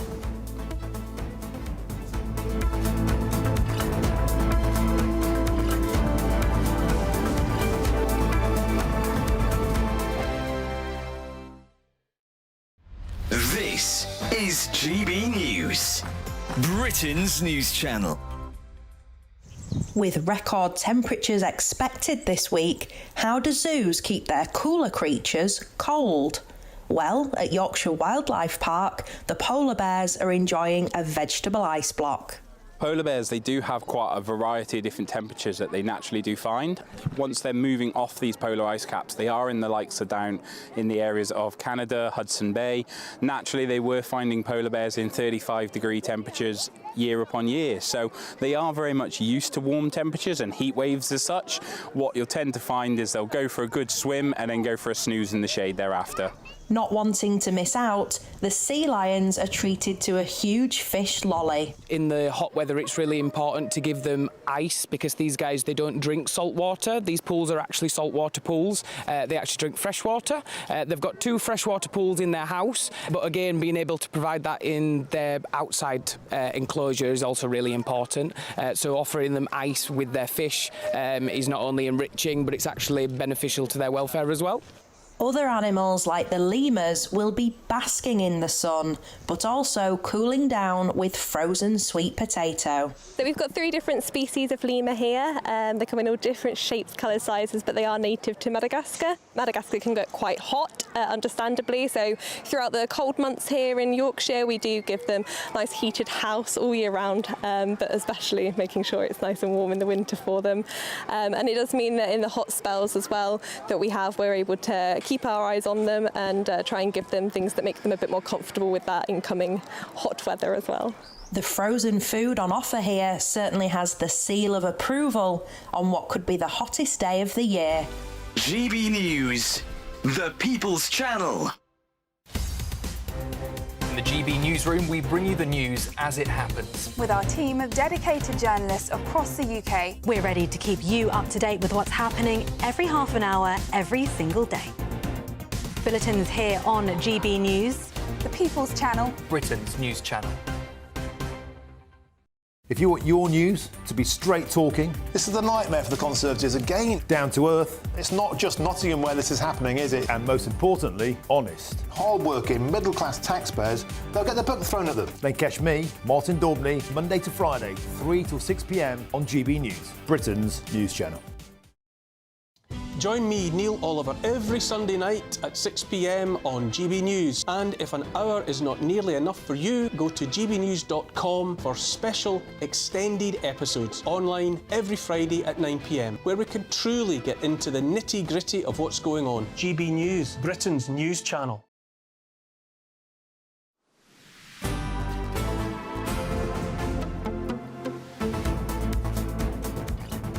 Good afternoon, Britain. It is 25 minutes past 1. Now, Prince Harry is planning a lads' holiday with his closest mates, all to celebrate his 40th birthday, while his wife Meghan stays at home. It's an outrage. He shouldn't just go off on a jolly, leaving his wife and young children at home. Men are allowed to have a birthday jolly if they want. No, they're not. No, they're not. 40th, where's he going to go? Las Vegas? Well, the Duke of Sussex will jet off after a private gathering with his family at the Sussex's Montecito mansion. OK, so he's going to have a little gathering and then he's going to go off for the party. Well, this comes as sources close to the Prince report he is feeling more and more isolated living in California, despite ruling out a return to the UK. Is this a sign that Harry really is missing his old life? Could it be? Well, we're joined now by former royal correspondent Charles Ray. Charles, this is fascinating because I think the whole country kind of misses Playboy Harry. Oh, we've lost Playboy Harry many moons ago, and I've got no problem with him going off on a Jolly Lads outing. That's what he wants to do to mark his 40th birthday. Then it's up to him, and you wouldn't expect him to bring his wife along. He's having a private celebration with her and the children. Let's just hope that Harry does not end up doing what he did in 2012, playing naked billiards with scantily clad women and allowing them to take pictures of him, which ended up in the newspapers. If he can do that, so that was the problem, really. Sorry, I think it was the second half of that sentence, that the fact that pictures were taken, that was the problem. I mean, well, the pictures were taken by the girls. They weren't taken by paparazzi. It wasn't. You can't blame us for it. No. You can't trust a naked woman with Billy Odds anymore. And sold them. He's got to be careful. I mean, he's a married man now. He's got 2 children, and if he's got an ounce of brain in his body, he won't get up to anything that could cause him any problems with his wife. She won't be taking prisoners if he does. I mean, I wouldn't mind, a walking holiday or, a golfing trip with the lads. But if this is Magaluf, Las Vegas, I don't know where else is wild, Monte Carlo, then maybe I'd have a few conversations if I were Meghan. Well, Emily, as you are a newly married woman, I'm not surprised you might be a bit more careful at the moment. But, I mean, they've been married for a few more years now. And as I say, as long as he doesn't do anything stupid, which has been his wont at times, he'll be okay. And it's nice for you to get away with the lads. I mean, women get away together, for spas and whatever else. There's nothing wrong with Harry going away with a few mates and having a chat and tune things over and everything else. He's got a lot on his mind at the moment. Of course, a lot of people are reading quite a lot into this. Are you a subscriber to the theory that actually he is feeling a bit isolated in California, that he is missing home a little bit, that there's something about that Californian life of being in many ways as straitjacketed as a royal is expected to be in the UK, but in a different sort of way, in a social way? I'm more of a subscriber, Tom, that he's made his bed and he's got to lie in it. That's the point. I mean, I'm not too sure with all these stories that say he wants to come back to Britain. There's never been a mention of Meghan coming back to Britain. As I've told you before, I do not believe that Meghan will ever set foot in this country again for a lengthy period of time. I think, Harry has made his decision. I have no doubt that there are some people who would like to see, like the Spencers, who would like to see Harry, have a good relationship with his own family again. I'm convinced that's possibly true. But whether he's feeling that lost, I'm not entirely convinced that that's viable. As I say, he's decided what he wants to do, and he's now stuck with it. Unless he prepared to come back and say, look, Dad, William, I'm really sorry for everything that I've done. And even then, that's a big push, because you've still got to convince Meghan that's the right course to do. Yeah, your old paper, The Sun, has done a little a list of potential mates that could be coming along. You've got Nacho Figueras, the very handsome polo player, close friend. Who else could be on the guest list? Tom Skippy Inskip. He could be going. He looks very high society. Charles Van Strobensee. I don't know much about him, but... the Van Strobenses are quite close friends to both, William and Harry. And you've got Guy Pelly, of course, who was... Harry has been close to him for some time. But who knows who's going to turn up, and who knows where it's going to be? Are they going to Ayia Napa, or are they going to Las Vegas? I mean, I think Las Vegas. Las Vegas. On Martha's Vineyard. I don't disagree with you, but I mean, I suspect it won't be as raucous as 2012. Let's hope Harry is not as raucous as 2012. I should just do a nice little walk through Yosemite National Park. Oh, lovely. Yeah. With maybe a little wine tasting at the end. Oh, Charles Ray. Tom, you're wishing your life away. Thanks, Charles Ray, former royal correspondent at The Sun. Thank you. Well, this is Good Afternoon Britain on GB News. Lots more coming up on today's programme. We're going to get to the details, the murky details behind this so-called £22 billion black hole. The Treasury is refusing to say how it's calculated it.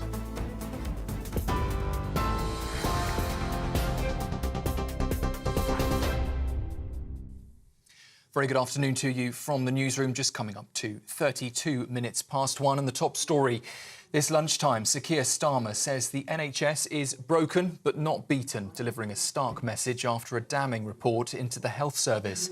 Lord Darcy's rapid review highlights rising demand, low productivity and poor morale, just some of the major challenges facing the NHS. It's after figures out earlier this morning showed ballooning waiting times and delays in A&E and cancer care. Speaking earlier, the Prime Minister warned there'll be no more money without reform and said big shifts are needed to secure the future of the health service. Only fundamental reform and a plan for the long term can turn around the NHS and build a healthy society.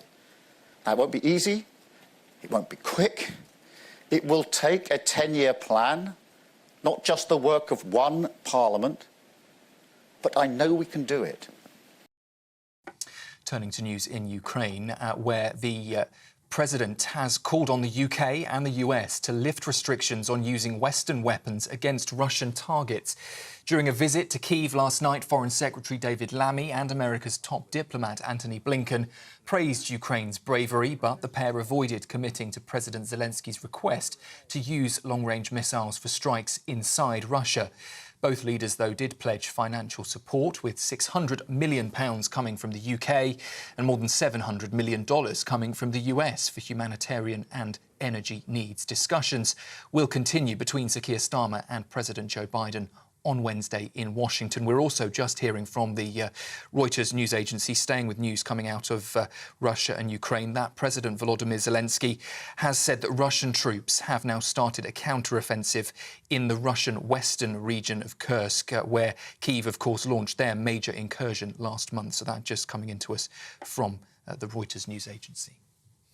Turning to news from space, and explorations have been taken to new heights as two civilians just completed their first ever commercial spacewalk. Billionaire Jared Isaacman and crewmate Sarah Gillis floated out from their SpaceX Dragon capsule 400 miles above the Earth using experimental spacesuits. Without the usual safety of an airlock, the daring duo tested life support systems in the vacuum of space, and that privately funded mission makes them the first to take a cosmic stroll without being professional astronauts. Now, though, the hatch is closed and the pair are safely back inside. Finally, a former sub-postmaster has slammed the government for delaying compensation to victims of the post office scandal, saying over half of them remain unpaid. Jo Hamilton made the accusations at the National Television Awards as she joined cast and crew from ITV's Mr Bates versus the Post Office, the mini-series which revisits the wrongful convictions of more than 700 post office staff, picked up Best New Drama at the event. I went to Westminster a couple of weeks back and saw the new minister, and trust me, nothing has changed. It's true. And almost all of these people behind me haven't been paid yet.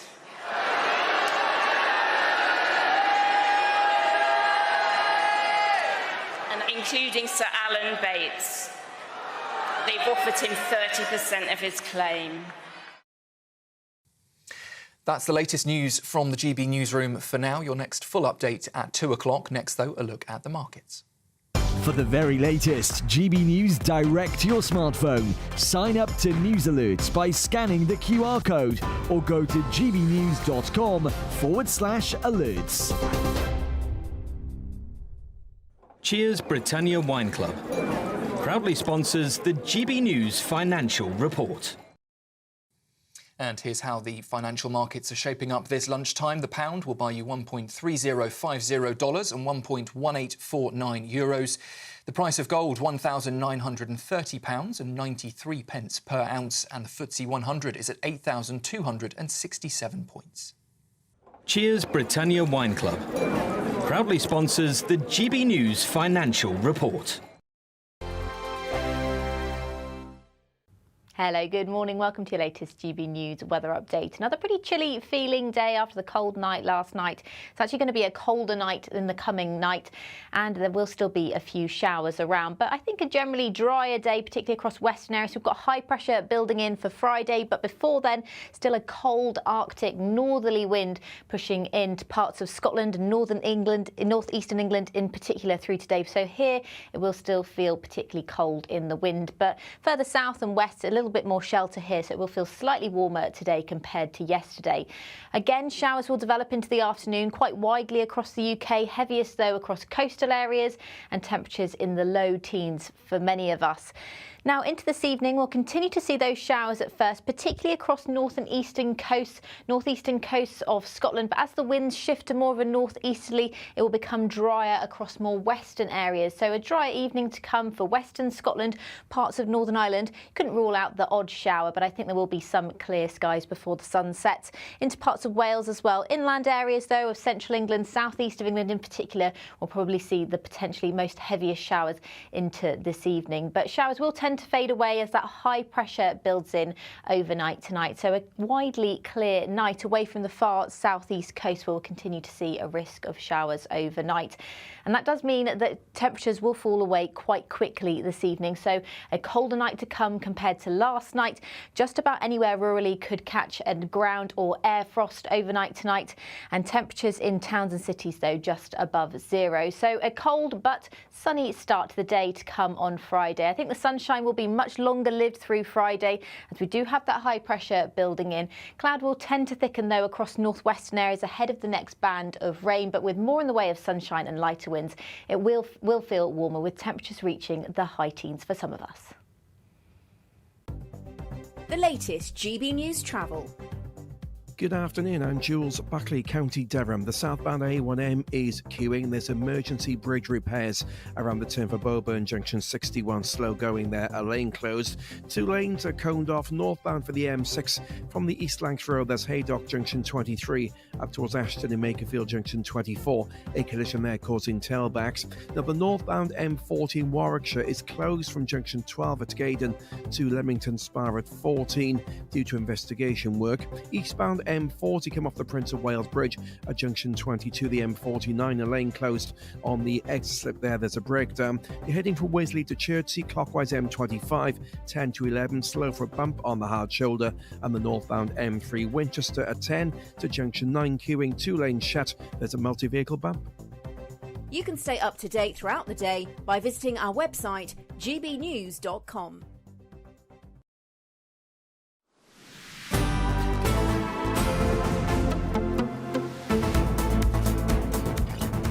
Good afternoon, Britain. It's 38 minutes past 1. Now, the Treasury is refusing to provide key details of the £22 billion fiscal black hole the Chancellor claims to have discovered. Yes, so could the new Labour government be cutting costs to fill a black hole that doesn't actually exist? Must be big claims. We're joined by GB News reporter Adam Cherry, because this has all been blown open today by the Financial Times. That's right. So the Financial Times asked for or submitted a Freedom of Information request to the Treasury, asking to explain the specifics, give a specific breakdown of this £22 billion figure. And the Treasury responded by saying, no, we can't do that right now. You can expect the real figures, the full figures, later on, perhaps at the budget on the 30th of October.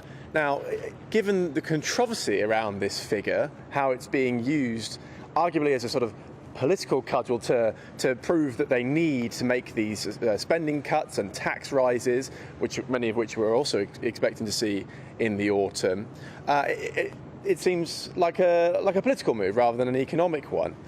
So it's given that this is such a huge issue for the government, you would think that they would be willing to explain this sooner than they have. Now, again, it's just not going anywhere. Elsewhere, the Chancellor has also met with senior figures from the Northern Ireland Executive today. They're pressuring the government for more money for the Northern Ireland Executive for Stormont, because they have a £700 billion black hole of their own to figure out how to fill. But alongside that, they're also pressuring the government over the winter fuel payments. And of course, the allowance was cut on Tuesday. That sailed through the Commons with a large majority. And again, they're facing pressure over that figure as well. That'll be cut, that has been cut, and that will come into effect soon. So, look, it's not an easy time for the Chancellor, given they're only 2 months in. They're hoping that these early unpopular decisions are dealt with now rather than 4 years' time, and we'll have the green shoots of growth in due course. OK, well, thank you very much indeed, Adam Cherry, GB News reporter outside number 10. Well, we're talking about some of those tax rises that might well be coming down the track. One that seems as much nailed on as a policy in a budget could be, of course, all speculative beforehand, but it could be abolishing the discount that single people get to their council tax bills. Yes, I think it's 25%, actually, and it affects quite a lot of pensioners, a lot of widows, actually, who are living alone. It'll be another hit on top of the winter fuel payment being scrapped for so many. Anyway, we're joined now by Conservative MP for Old Bexley and Sidcup, Louis French. Thank you very much indeed. This discount that single people get on their council tax currently, do you have an idea of how many people benefit from that? How many households of one benefit from that, and what the impact might be of that being taken away? Good afternoon, Tom. Good afternoon, Emily, and good afternoon to all your viewers. And yeah, this is a really important point that I raised in the House of Commons yesterday at Prime Minister's questions. And yet again, the Prime Minister refused to answer the question straight and openly with the British public. The estimates suggest around 8.4 million people benefit from this reduction in their council tax of people living by themselves. As you've just said, this includes many pensioners, approximately half are pensioners and half are working age. And like you said, those are people that perhaps are divorced, widowed, or just alone. So this is a hit that could easily hit many pensioners on top of this disgraceful winter fuel payment decision of up to around £500 that they would lose. So this is a huge amount of money for most people across the country. And again, Labour are not being honest with the British public about what they're planning to do this winter. I can't think of a more cruel thing to do to someone who's lost a loved one than to slap 25% more tax on them, as this tax change, if it goes ahead, would. What makes you think that the government are even considering this? Well, Tom, I think it was quite telling yesterday when I asked that question, a straightforward yes or no question. Will you rule out cutting bus fare concessions or travel concessions, and will you rule out this single person discount? And I think it was quite clear that the Prime Minister refused to answer those questions. I raised that question on the behalf of not only the 16,000 plus pensioners in my constituency of Old Bexley and Sidcup, where I'm proud to call home, but the millions of pensioners across the country who are worried. I've had to listen as an MP in this place for the best part of 3 years to the Labour Party lecture everyone else about the choice between heating and eating. And these are the first acts that this Labour government have decided to do. It is disgraceful that they have chosen to punish pensioners so that they can pay for inflation-busting pay rises for their trade union paymasters. This is a disgraceful decision, and it's politics at its very worst. And I wonder if you have a comment on this £22 billion financial black hole that Labour claims over and over again comes from the Conservatives and their inheritance that they have. I think we all understand the public finances are in a bit of a state. Yep. But it's interesting, isn't it, that the Treasury isn't willing to open up or produce the details on this? Well, Emily, approximately half of that is, I understand, is based on decisions that this Labour government has decided to make. So let's just start with that. These are choices that they are making in government. To govern is to choose, and they are choosing the wrong decisions and wrong priorities, in my opinion. But as we've heard today, this kind of fictional black hole is being exposed each and every day. And I've just been in the Commons before coming up to this interview and listening to the rhetoric over and over again from Labour ministers and the Prime Minister, and no one's buying it. I said it on the day that Rachel Reeves first announced this in the chamber, that no one's going to buy this fictional black hole, and it's being exposed. People are not stupid. They can see what this Labour government is doing and the choices that it is making. Of course, what the Labour Party say is that they had no choice. We can clearly see that this black hole isn't created by the previous government. I mean, like, half of it is about these inflation-busting pay rises. But what the Chancellor might well say is that if they hadn't given those pay rises, there would be more strikes. And it would have cost us in terms of productivity, and it would have cost us in terms of how many people could be treated on the NHS. Is there not a give and take here that through the Treasury's eyes, it's a tough situation, but ultimately this extra spending that they have chosen to make must be paid for somehow? Yeah, well, that's the argument that Labour would make, Tom, and I've just listened to Wes Streeting in the chamber making that exact argument. And what I would say back to that, if you show to the union straight away that you are always willing to deal, they will continue to push for the highest price. So they are now a hostage to fortune with the unions in these negotiations. So they've come out, they've given the bumper pay rise to junior doctors, as we know. They've given a bumper pay rise to train drivers, which I think most people would see as questionable, given it's quite clear that they think that the likes of pensioners should pay for that. But you are automatically setting yourself up to fail, because every negotiation that they will go in thus after this will be set up to fail. So they talk about tough choices. Well, they need to start making tough choices. They can't keep rolling over to their union paymasters at the expense of the British taxpayer. They need to start governing in the national interest rather than this very narrow political interest, which is very obvious. Louis French, thank you very much indeed. Conservative MP for Old Bexley and Sidcup. This isn't austerity, Tom. This is Labour austerity. Well, austerity is both tax rises and spending cuts. They say it's a political choice. They said it was a political choice when it was the Conservatives that did it. Yeah. Okay? Well, much more to come on Good Afternoon Britain. Indeed, Prince William in RAF Cranwell. We'll be getting to that after this. This is GB News, Britain's news channel. More than half of people aged 50 and over feel happier from having a friendship, and 46% feel a sense of belonging too. Tomorrow is the start of Friendship Month. The Odd Fellows, a non-profit friendly society that provides older adults with opportunities to create new friendships, is now inviting more people this September to join their local groups and expand their friendship circles through giving a taster activity at local community centres. We're joined now by Jane Nelson, who's the CEO of Odd Fellows. Good morning, Jane. Thanks for joining us. As someone in my mid-30s, I've even noticed as well that my own friendship group has diminished over the years as kind of, you know, people get married and have kids and they kind of drift apart and don't make time for each other. How important is it to have friends separate to your family? What benefit does that bring you? As you do get older, you do lose friends for a variety of reasons. Either you lose touch or they have an illness or they pass away as you get older. The stats show that people love spending time with their friends. It always takes somebody, doesn't it? Somebody's got to make that first step to send a text to say, do you fancy meeting up for coffee, or do you fancy going to the pub, or whatever the arrangement's going to be. But sometimes somebody always has to make that first step and text or phone. And I think the other key thing is it usually tends to be the same person, but that doesn't matter as long as that connectivity is made, because that's what you need. You need the connectivity. If you think about when we were children, we'd go around the playground and say, will you be my friend? Well, we don't tend to do that as we get older. But be brave, look on Oddfellows website, see all the amazing events we've got on, go to see what's going on in your area, oddfellows.co.uk, or you can telephone 0800 028 1810, and our team will be more than happy to point them in the right direction of their local events, and there's so much going on, 300 going on. GB News, the People's Channel.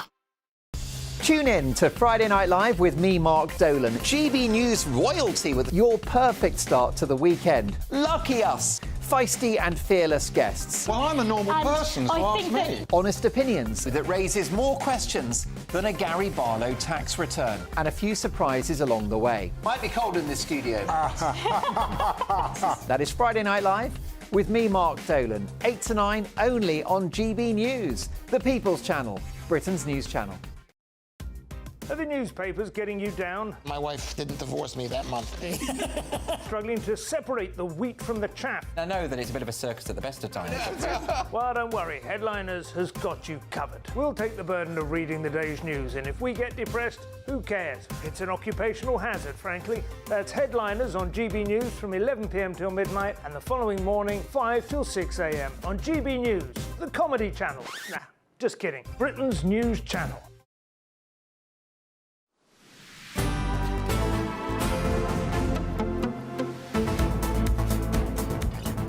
Good afternoon, Britain. It is now 1:50. And the Prince of Wales, he's attended the Sovereign's Parade on behalf of His Majesty the King at Royal Air Force College, Cranwell today. Well, in total, 48 RAF officers passed out at the parade, along 4 international officers from Jordan, Kenya, Pakistan and Uganda. OK, well, we're now joined by our royal correspondent, Cameron Walker. Prince William's been very busy in recent days. Update us. Yeah, he certainly has, Emily, and I can guarantee you he's still got his beard as well. But it was a special treat for the junior officers here graduating from RAF Cranwell this afternoon, because it's actually incredibly rare for a member of the royal family to attend the Sovereign's Parade at Cranwell. The last time it happened, or at least a senior member of the royal family, was back in 2020. It was then Prince Charles, now, of course, King Charles, and it was Prince William representing his father as sovereign at the parade today. And those officers have been through some grueling training over the last 24 weeks or so. And the Prince of Wales was in his rank of Wing Commander. His uniform included the Gold, Diamond and Platinum Jubilee medals and the Coronation Medal, the Order of the Bath, Garter Star and Garter Sash. And when Prince William arrived, there was actually meant to be a bit of a fly past from a Boeing P-8 Poseidon aircraft, which is an anti-submarine plane, but it was cancelled last minute. We're unsure why. It was suggested to me by somebody in the RAF that there was a technical issue, although we've not had that confirmed, but there certainly was a fly past towards the end. I'll tell you about that in a minute. But there was some entertainment as the Prince was inspecting the first line of newly commissioned officers with a selection of Mary Poppins songs for Disney film, played by the band of the Royal Air Force College, which was unexpected to say the least. But the Prince, of course, was the reviewing officer for that, inspecting those new graduates. And one of those graduates spoke to me following the parade. That's Pilot Officer Alexandra Mancy-Jeffrey, and she told me what it meant to have the Prince of Wales here today. It helps an incredible amount. We're going into jobs where we're going to have to meet new people and work with them from the get-go. You build those relationships and those friendships along the way, but we're going to find ourselves in different countries working with people from all different nationalities. We've been fortunate enough on this course to have 4 international students, so already that's begun. So only by, fostering the relationships and learning how to work well together, it's going to set us up really well for a future. And the Prince of Wales obviously was the reviewing officer. What was it like having him here today? It was an incredible honour to have him here. He's an Air Force pilot himself.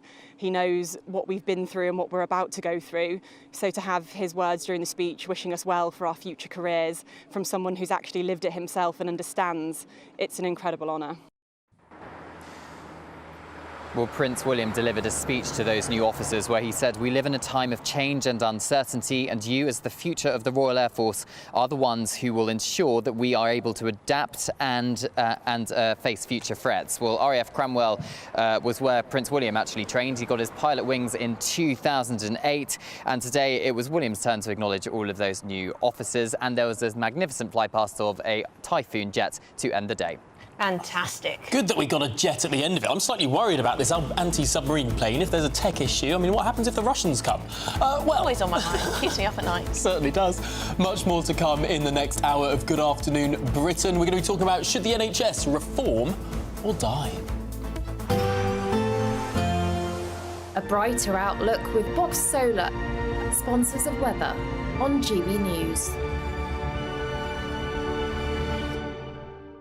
Hello, good afternoon. Welcome to your latest GB News weather update. Still a cold feel for the next day or so, but it will turn warmer into the weekend. And it will also become much drier across western areas as high pressure is building in for the end of the week from the west. We've still got this northerly wind, though, bringing in Arctic air for many areas through this evening, as well as a few showers inland at first. But overnight, they will become more and more restricted to just the east coast, as well as just the far north coast of parts of Wales too. Some of these showers across the east could still be heavy into this evening and bring a risk of hail, but for many of us, it is going to be a clear, dry and cold night tonight. Rurally, we could be down as low as -1 or 2 quite widely. And where we have seen some snow across the high ground in Scotland, we could be down lower than that first thing.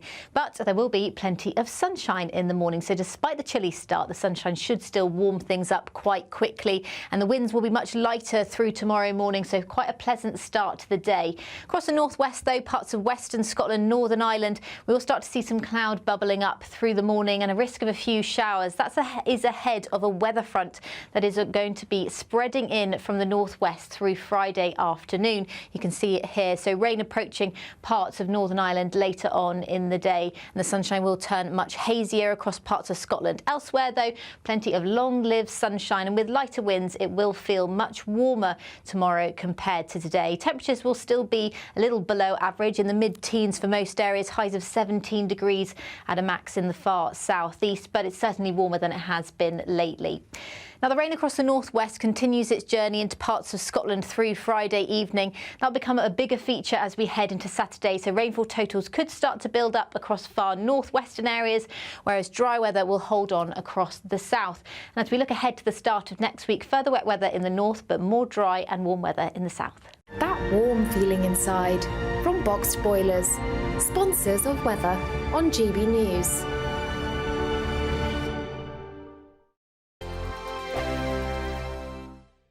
You could be luck. It's Patrick Christie's tonight, and here we do things differently. It's explaining the absolute madness of this, doesn't it? It's explosive. I mean, this is very good. It's lively. 850. Your government sat there, Sean, and it did nothing. It's controversial. And the Middle East has been in turmoil since before I was born. It's everything you need to kickstart your evening. Everyone's had their Weetabix tonight. I love to see it. That's Patrick Christie's tonight, weeknights from 9 p.m. Only on GB News, the People's Channel, Britain's news channel. Hi there, I'm Michelle Dewberry, and I'm going to take a second to tell you all about my show, Dubes & Co. We start off with the issues of the day. We then bring in both sides of the arguments. We get rid of the disrespect. And then you throw me into the mix. And trust me, I'll tell it exactly how it is. And then, of course, the magic ingredient, you at home. We mix it all together, and what have we got? In my opinion, the best debate show in town. Monday to Friday, 6 till 7 on GB News, Britain's news channel. Are the newspapers getting you down? My wife didn't divorce me that month. Struggling to separate the wheat from the chaff? I know that it's a bit of a circus at the best of times. Well, don't worry, Headliners has got you covered. We'll take the burden of reading the day's news, and if we get depressed, who cares? It's an occupational hazard, frankly. That's Headliners on GB News from 11 p.m. till midnight, and the following morning, 5 till 6 a.m. on GB News, the comedy channel. Nah, just kidding. Britain's news channel. Mark Dolan tonight is your weekend dose of news, debate and entertainment. This sounds like a wild conspiracy theory. Don't miss My Big Opinion. Mark meets at My Take at 10. Democracy is a funny old thing. And we don't do boring, not on my watch. I just won't have it. Let's go and get another glass of that bubbly. You've earned it. That's Mark Dolan tonight, Saturday and Sunday, 9 to 11, only on GB News, the People's Channel, Britain's news channel.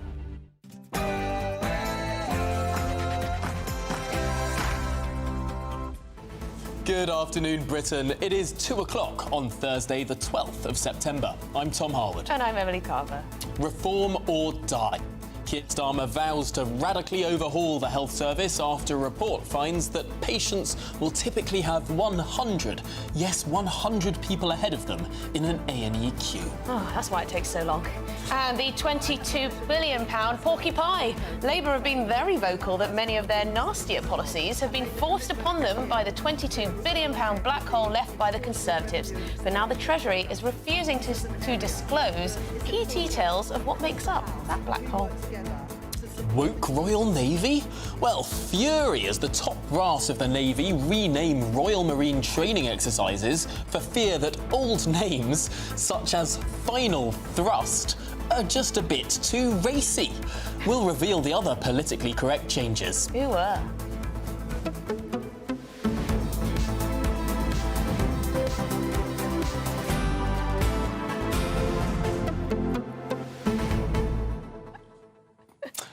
This £22 billion figure.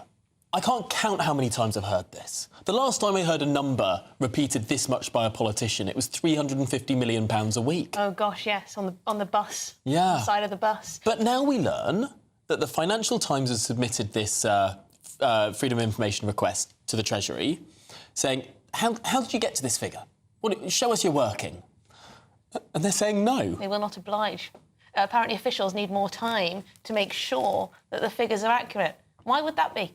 Why would that be? Could there be some massaging going on in the other direction? I think Rachel Reeves would get a D- for her economics A-level. I mean, Show your working. Show your work. You get most of the points for the working. You don't get the points for the number at the end. No, but it is very serious. If you are citing this £22 billion financial black hole from the Conservatives as the reason why you are forced to cut winter fuel payments for around 9 million pensioners, then we want to see it. You've got to be transparent. Show us your workings. They also haven't published that impact assessment, their own impact assessment on how those cuts are going to impact older people, how many people may die as a result of not being able to afford heating their home for one. It does look like the government is being rather opaque. It's curious. It's very curious. They do say that they will publish the working in around a month's time. Now, I don't know why they need... If they've done the working, why does it take that long to cross the T's and dot the I's? Also, do the public sector pay rises, the money to GB Energy, the money on, I don't know, financial climate finance, climate change finance, does that count towards the financial black hole, or is it just things that the Conservatives left behind? Do you know what I think the real reason? They haven't decided. They haven't decided. They're just going to pick all sorts of things that add up to £22 billion. And once they've done that, they'll publish it. But they haven't done it yet. They're going to have to. When did they first mention 22 billion black hole? Was it was the audit. It was the audit after the election that Rachel Reeves had asked to be carried out. And then she goes up and does this press conference, and then a financial statement in the Commons in the first week that Parliament sat, where she started using this figure. But, I mean, if the audit has been done, publish it. Now we're going to freeze your grandparents. We're going to take the council tax discount away for widowers and pensioners and single people. Maybe. Capital gains tax hike. Capital gains tax, all because of this financial black hole. Anyway, get your thoughts in, gbnews.com/your say. But first, it's the headlines with Sam Francis.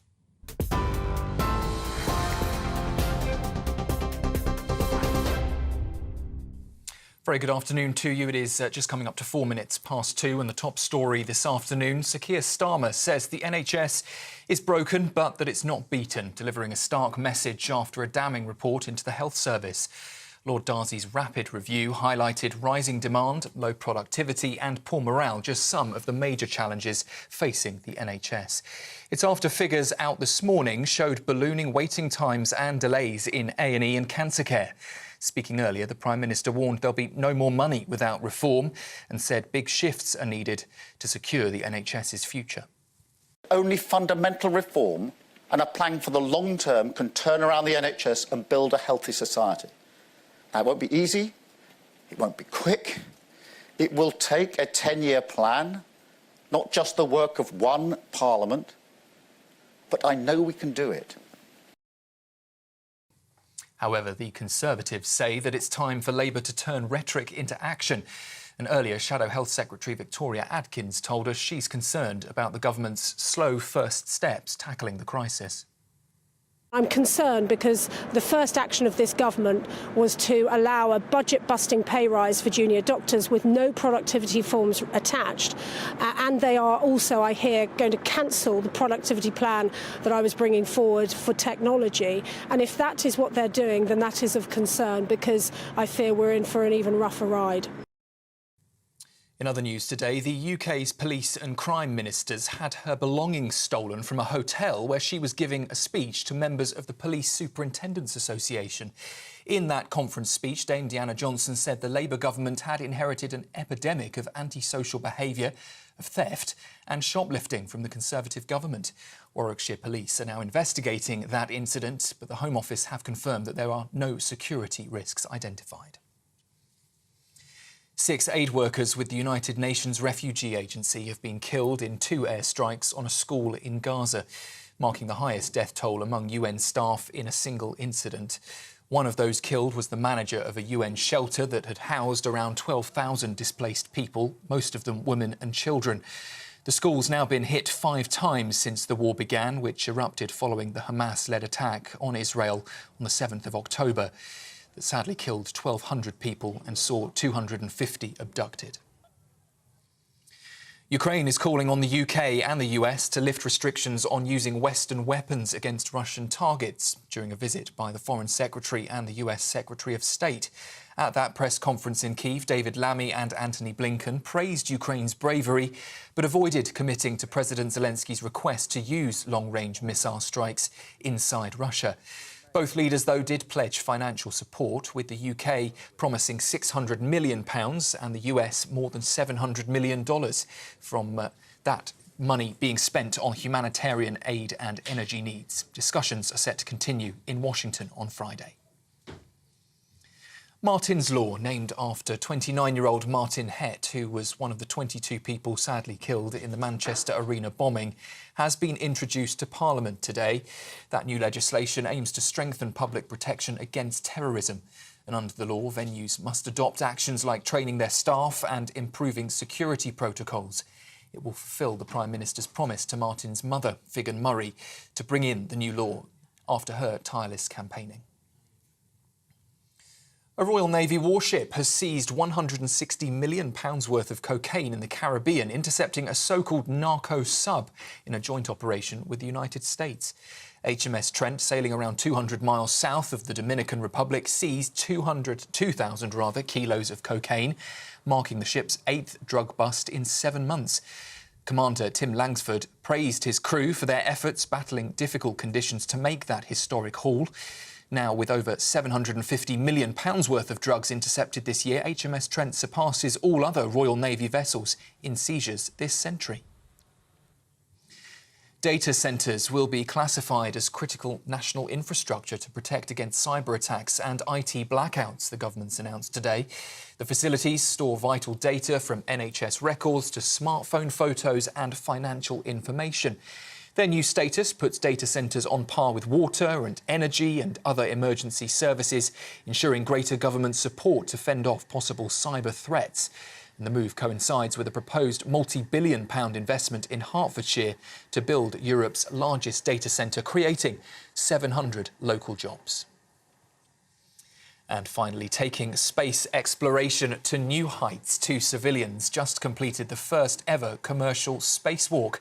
Billionaire Jared Isaacman, who floated out along with his crewmates from the SpaceX Dragon capsule some 400 miles above Earth, declared as he looked down, "It looks like a perfect world." Well, without the usual safety of an airlock, the daring duo tested life support systems in the vacuum of space, and the privately funded missions made them the first to take a cosmic stroll without being professional astronauts. Now the hatch is closed and the pair are safely back inside. Those are the latest headlines for now. I'll be back with you for another roundup in half an hour.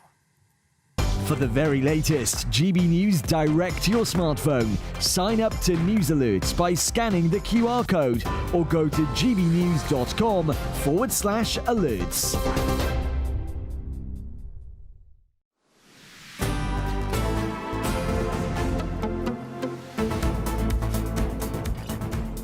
Good afternoon, Britain. It is 9 minutes past 2. Now, the NHS, it must reform or die. Those are the words of the Prime Minister following a shocking report by the former Labour Health Minister, Lord Darzi, describing the state of the NHS as dire and in critical condition. Yes, earlier the Prime Minister claimed the National Health Service needs major surgery. NHS may be in a critical condition, but its vital signs are strong. And we need to have the courage to deliver long-term reform. Major surgery, not sticking plasters. Well, the report finds that failings in care has led to the deaths of thousands of patients every year. Big picture finding is the NHS is in a serious, critical condition. But the vital signs are normal, which will suggest that we can do something about this.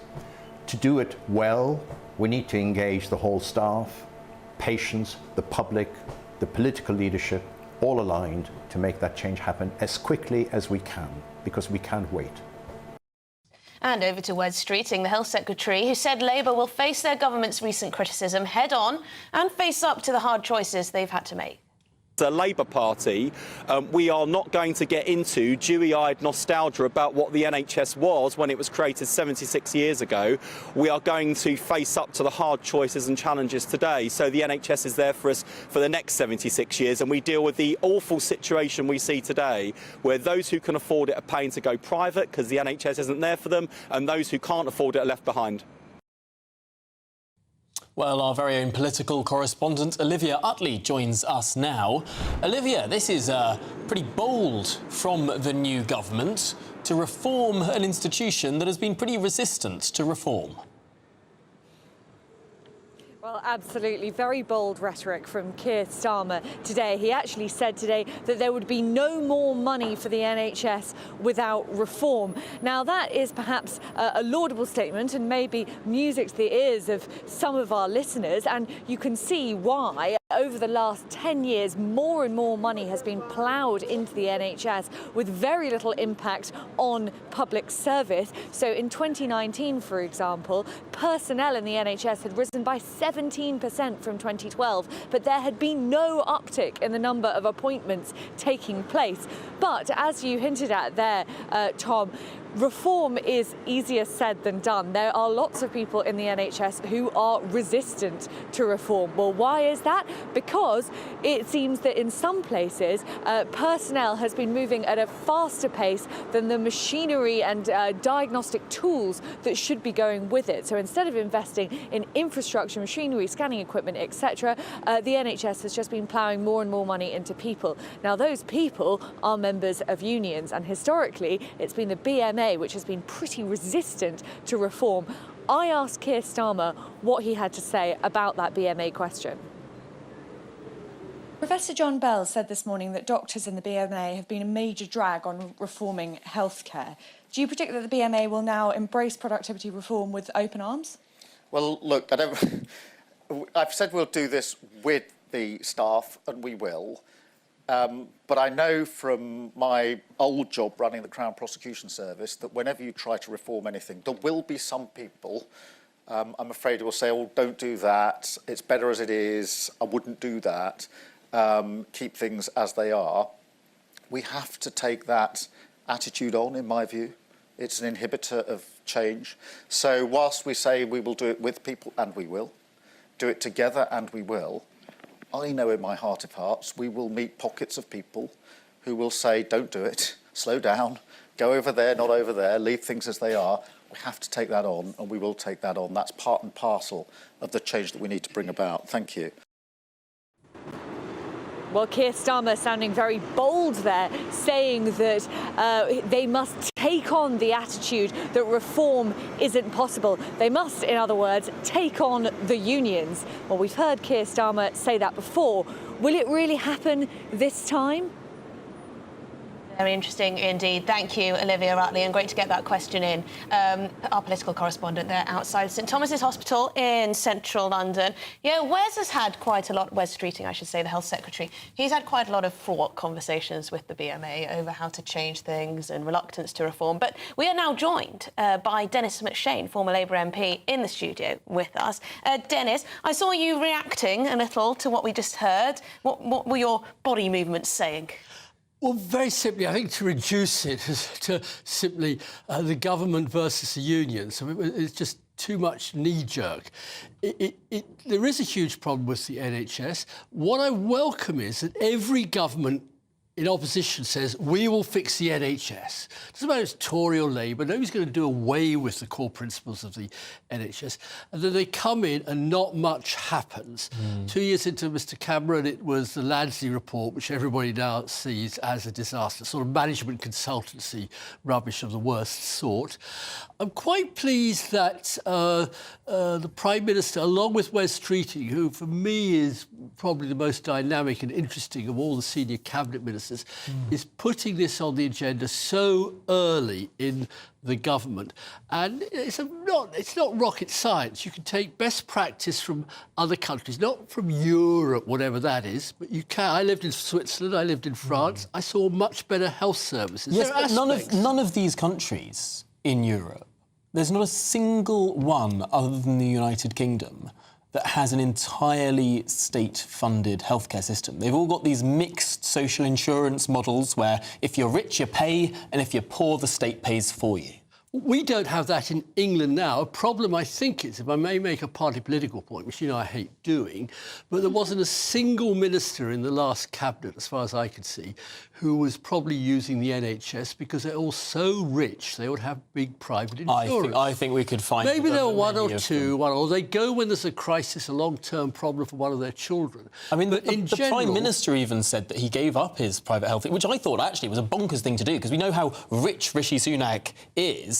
I thought it was bizarre when at Prime Minister's Questions he announced that he uses NHS services when he could paid for himself. Well, that's because he was always on a permanent diet. I mean, there's one thing that nobody's mentioned is if we were all as thin as Rishi, we wouldn't need to spend so much on the NHS, but we are the fattest country in Europe. Fat shaming again. Well, I don't mind. I'm speaking to two of the slimmest people in television. Yeah, I need it. You might break up... Sorry, I don't want to say that. I was going to say you might break a bone on a ski trip, but I don't want to. I'm going to touch wood. I'm going to touch wood on that. But on the question of the unions, and you're sort of shaking your head at it being pitted against one another, the BMA versus everyone else, whatever. But where's Streeting? He said the same. Guardian reporting today, Streeting urges the BMA to stop sabre rattling and work with him to fix the NHS. Right. The BMA have said things about Wes in the past. Emily, I only meant unions in the sense that the most powerful unions in Britain are the lawyers and judges unions that send far too many people to prison, so we've compared to the rest of Europe, and with huge prison overcrowding. They're the top hierarchy, elite Oxford civil service, Sir something or others. Those are the unions that matter. Now, the BMA is indeed, it's meant to be a professional association. Doctors don't take a lot of interest in it, and it's been captured, look at some of the trans issues they're fighting over, by what you might call a National Union of Students type approach. And that's very unhelpful. But the core message is pretty simple. We need less factories for the very ill. We don't need an ill service. We need far more happening at the community. When I lived in Geneva, there were polyclinics which would deal with lots of things, and in Britain you'd have to go to a hospital. But this is what I found very odd about Sir Keir Starmer's speech this morning. He said, if we're not careful, we'll go from being a country with a health service to being a health service with a country attached. And I completely get his worry about that. I think a lot of people worry about that, the amount we're spending on the NHS growing exponentially until there's nothing left in the economy apart from the NHS. But then his solution to that is to do all this prevention stuff, to ban smoking, to stop people from drinking sugary drinks, to control people's lives, control the way that supermarkets can lay out products. Isn't that simply having a health service with a country attached by another means? Not really. I think he's putting that on the agenda, and I am looking, as I say, at two people who are very fit, very slim, who I expect control sugar intake and all the other things that do so much damage. Just exercise. Or even better. I've got a terrible... I'm eating sugary biscuits all show. I've been...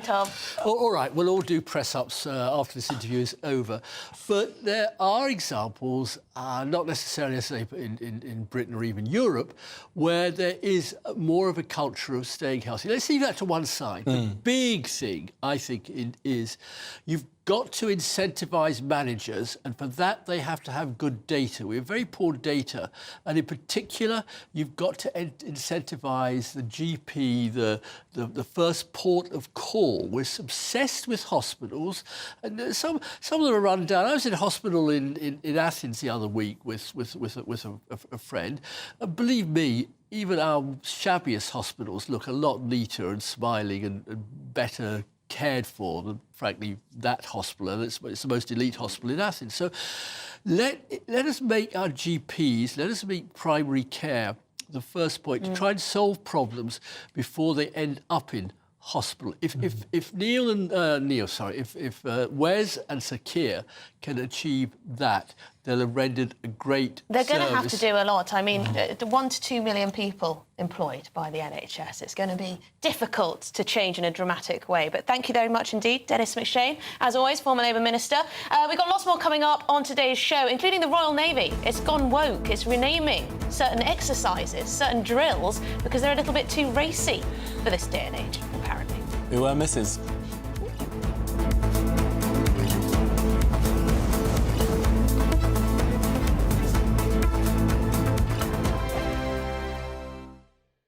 This is GB News, Britain's news channel. Many happy memories, and 9 in 10 Brits say certain foods evoke feelings of childhood nostalgia, with the mousse-like powdered dessert, Angel Delight, the most loved. Joining us now... Surprised by that. Yeah, what, Angel Delight? I'm surprised it's number one. Yes, very surprised. Well, to talk us through all of this is creator of the Crazy Sexy Food podcast, Hannah Harley-Young. Morning. Hi. I've brought a selection of things that really define my childhood, particularly the Viennetta ice cream. And I have brought you some butterscotch Angel Delight. Yay! I'm going to expose myself live on camera and say that I've never tried Angel Delight. Hannah? I know. I don't know what that says about me. I thought that was apple puree, actually. I'm so excited. Is it good? Here we go. My goodness. Did I make it okay? Oh, yeah. But to be fair, Hannah, it's not that hard to make. Well, It's what is it, though? That's what's so funny about Angel Delight. It's chemicals. It's just chemicals in a bag. I mean, it's a load of additives, which, I mean, Probably very one bad for thing you. that's also really interesting about all these nostalgic foods when you look at them is that a lot of things have been discontinued over the years. Oh, dear. So it makes you wonder, how did this one kind of get through the cracks? Angel Delight came out number one, didn't it? It did come out as number one. And also sort of in the top 5 was fish and chips, something I still eat today. Fish fingers, still a staple of my diet. Mr. Whippy, in that same survey, they said that 95% of people find that a taste from their childhood will take them back more than looking at a photo. And that's something that's really interesting for me, and it's the basis of everything that I do, and the reason really why I set up Crazy Sexy Food, or one of the reasons, should I say, was that I love this concept of memories of food. You know, I've interviewed hundreds of people over the past 5 years, and when I get to that question, you actually see their face relaxing, and there's something that it evokes emotion. GB News, the People's Channel. Every Saturday, 10 till 12, we'll bring you all of the news that you need to know. We'll also remind you that there is so much to smile about. It's my favourite time of the week. I get to relax, enjoy some light-hearted stories, and let Ellie teach me about fashion too. That's Saturday Morning Live, every Saturday, 10 till 12. Only on GB News, Britain's news channel.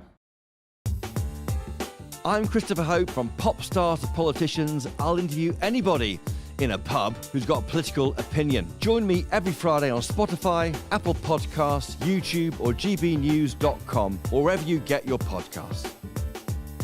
This is GB News, the People's Channel. If you want your news to be straight talking, this is a nightmare for the Conservatives again. Down to earth. It's not just Nottingham where this is happening, is it? And most importantly, honest. Hard-working, middle-class taxpayers, they'll get their book thrown at them. They catch me, Martin Daubney, Monday to Friday, 3 till 6 p.m. on GB News, Britain's news channel.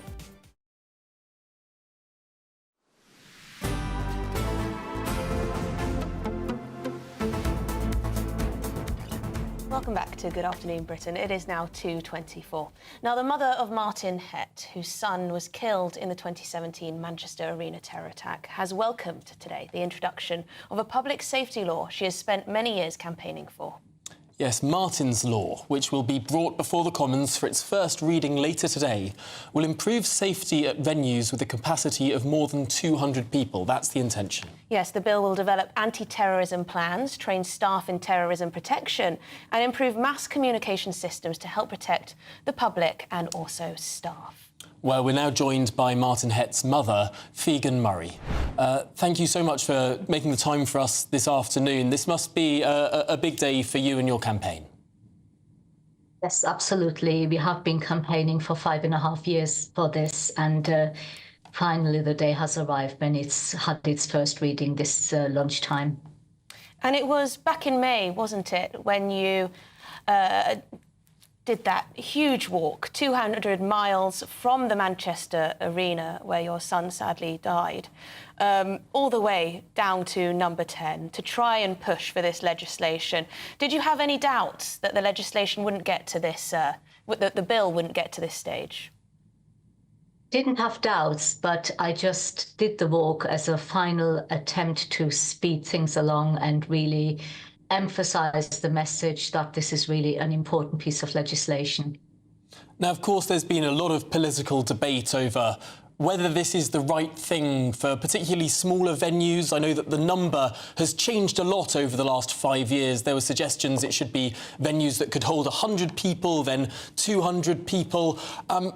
It is, of course, a big imposition that we're asking for businesses, for entertainment venues, for hospitality venues that have had a really tough time of it, particularly since the pandemic. Actually, not at all. It isn't as big as it sounds, because what we are asking for is very straightforward, common sense measures that people can put in place. And I have to also add that a lot of what we are asking people to implement is actually already provided for free of charge by the government. For instance, the ACT e-learning training is available online for any adult really in this country. So anyone can do it. It's 45 minutes of your time. And, people need to appreciate that actually there is no legislation to keep people safe at venues. There's legislation about fire safety and health and safety. There are even rules about how many toilets venues have got to have, but there's no law to make sure that people are kept safe. And in this age where terrorism is rife, this is a really important piece of legislation which will in the end save lives. And when you so tragically lost your son at the Manchester Arena, how long did it take you to turn your attention? Obviously, grief takes years, if ever, to completely overcome. But how long did it take for you to start thinking about how you can try and affect change in a positive way, so that potentially this type of thing doesn't happen to other parents, doesn't happen to other young people? Yeah, so it took about 18 months after the attack when we ventured out into Manchester to attend a small music concert in the December of that year, 2018. And I remember getting ready with my tiniest handbag to make the bag search easy, because I naively thought that certainly after Manchester Arena, security in particular in Manchester will be top notch and very strict. And when we got to the venue, nobody checked our entrance tickets, never mind any bag searches. So that really shocked me, and it felt like the 22 people, including Martin, who died that night, had already been forgotten, and it's business as usual. And I then researched security at venues and came across the government counter-terrorism protection document, and it said it in there, and it still is the case to today, until this law comes in, that venues can completely decide whether they put security on or not. It's totally optional, and I can't allow that to continue. That is just not right. But of course, the Manchester Arena did have security on. It did have one of these terror plans, and it just didn't carry it out properly. It clearly failed, but it did have a plan. I don't quite understand how everyone having to have a plan would have changed it in that instance, given that they did have a plan, but they didn't execute it properly. Well, the problem is, Martin's law will actually mandate that training, counter-terrorism training will be carried out properly, that people actually understand the training and absorb the training. It won't be just a tick box exercise, and that venues are prepared won't just be an optional thing. It has to be done by law. But you say this can be done in 45 minutes? Well, yeah, because that training is so good. It's won several awards. If you go on it, any adult can go on it on the Protect UK website. It completely opens your eyes of what to look out for and what to observe and what to notice. But that training is essential so that staff at venues can actually proactively do stuff about it. And actually simple measures for security are totally vital. At the moment, there is absolutely no sort of expectation at all of any venue to keep people safe. And that just simply isn't right. So I'm really, really grateful to the government and Sir Keir to actually finally implement this. And obviously there's a few stages to go yet. And, it will happen, and once this law comes in, people will be saved. Well, thank you very much indeed, and you're clearly a fantastic advocate for your son and the others who sadly died in that horrific tragedy. Thank you very much indeed for your time, really appreciate it. Figan Murray, Martin Hett's mother, who sadly died in the Manchester Arena attack. We've got lots more coming up on today's show. We're going to go to the headlines first, though.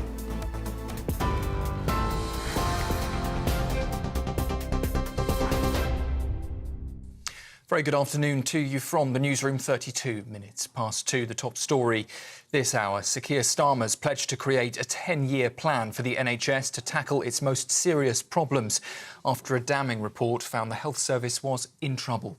Lord Darcy's rapid review highlights rising demand, low productivity and poor morale, just some of the major challenges facing the NHS. It's after figures out this morning showed ballooning waiting times and delays in A&E and cancer care.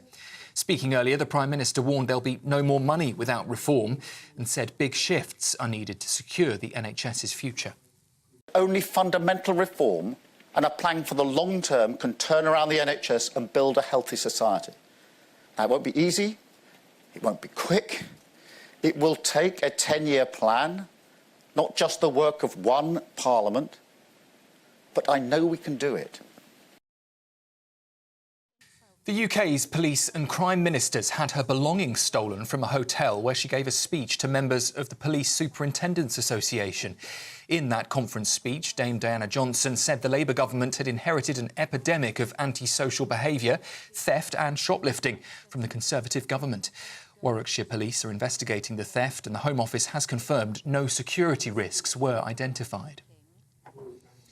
6 aid workers with the United Nations Refugee Agency have been killed in 2 airstrikes on a school in Gaza.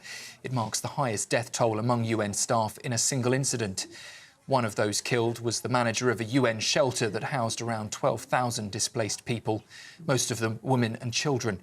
The school's now been hit 5 times since the war began.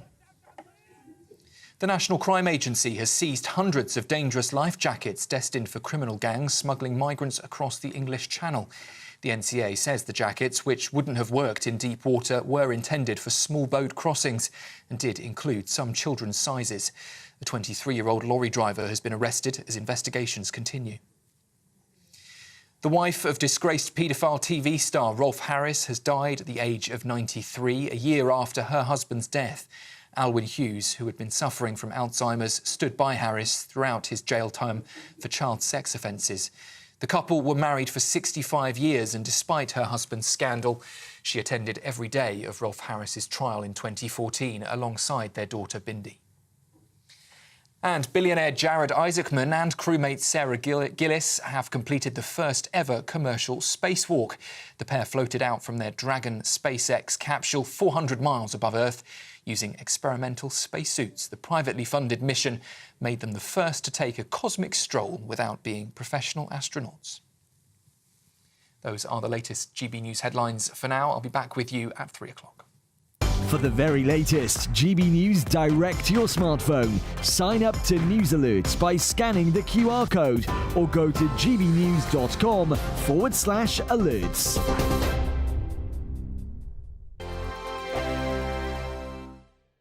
Hello, good morning. Welcome to your latest GB News weather update. Another pretty chilly feeling day after the cold night last night. It's actually going to be a colder night in the coming night and there will still be a few showers around. But I think a generally drier day, particularly across western areas. We've got high pressure building in for Friday, but before then, still a cold Arctic northerly wind pushing into parts of Scotland and northern England, northeastern England in particular through today. So here it will still feel particularly cold in the wind, but further south and west, a little bit more shelter here, so it will feel slightly warmer today compared to yesterday. Again, showers will develop into the afternoon quite widely across the UK, heaviest though across coastal areas and temperatures in the low teens for many of us. Now into this evening, we'll continue to see those showers at first, particularly across north and eastern coasts of Scotland. But as the winds shift to more of a northeasterly, it will become drier across more western areas. So a dry evening to come for western Scotland, parts of Northern Ireland. Couldn't rule out the odd shower, but I think there will be some clear skies before the sun sets. Into parts of Wales as well. Inland areas, though, of central England, southeast of England in particular, will probably see the potentially most heaviest showers into this evening. But showers will tend to fade away as that high pressure builds in overnight tonight. So a widely clear night away from the far southeast coast. We'll continue to see a risk of showers overnight. And that does mean that temperatures will fall away quite quickly this evening. So a colder night to come compared to last night. Just about anywhere rurally could catch a ground or air frost overnight tonight. And temperatures in towns and cities, though, just above zero. So a cold but sunny start to the day to come on Friday. I think the sunshine will be much longer lived through Friday, as we do have that high pressure building in. Cloud will tend to thicken, though, across northwestern areas ahead of the next band of rain, but with more in the way of sunshine and lighter winds, it will feel warmer, with temperatures reaching the high teens for some of us. The latest GB News travel. Good afternoon to you. Hello, I'm Jules Buckley. We're seeing queues building on the clockwise M60. Now, the stretch from Pendlebury at junction 16 towards Prestwich at 17. Well, there was a collision there. The vehicle's now on the hard shoulder. It's still queuing. It's heavy back towards the Eccles interchange at junction 12. Now, issues still northbound for the M40 this lunchtime in Warwickshire. Still closed. Junction 12 to 14. That's Gaydon up toward Leamington Spa for investigation work. Naturally, that closure is causing delays. 2 lanes coned off on the southbound M23 from the M25 at 8 to Gatwick Airport at 9. There's a breakdown there causing delays to build, and there's been a multi-vehicle collision on the northbound M3 in the process of being recovered. A lane shut Winchester at 10 up to junction 9, queuing now back to Eastleigh at junction 12. That's the latest. You can stay up to date throughout the day by visiting our website gbnews.com.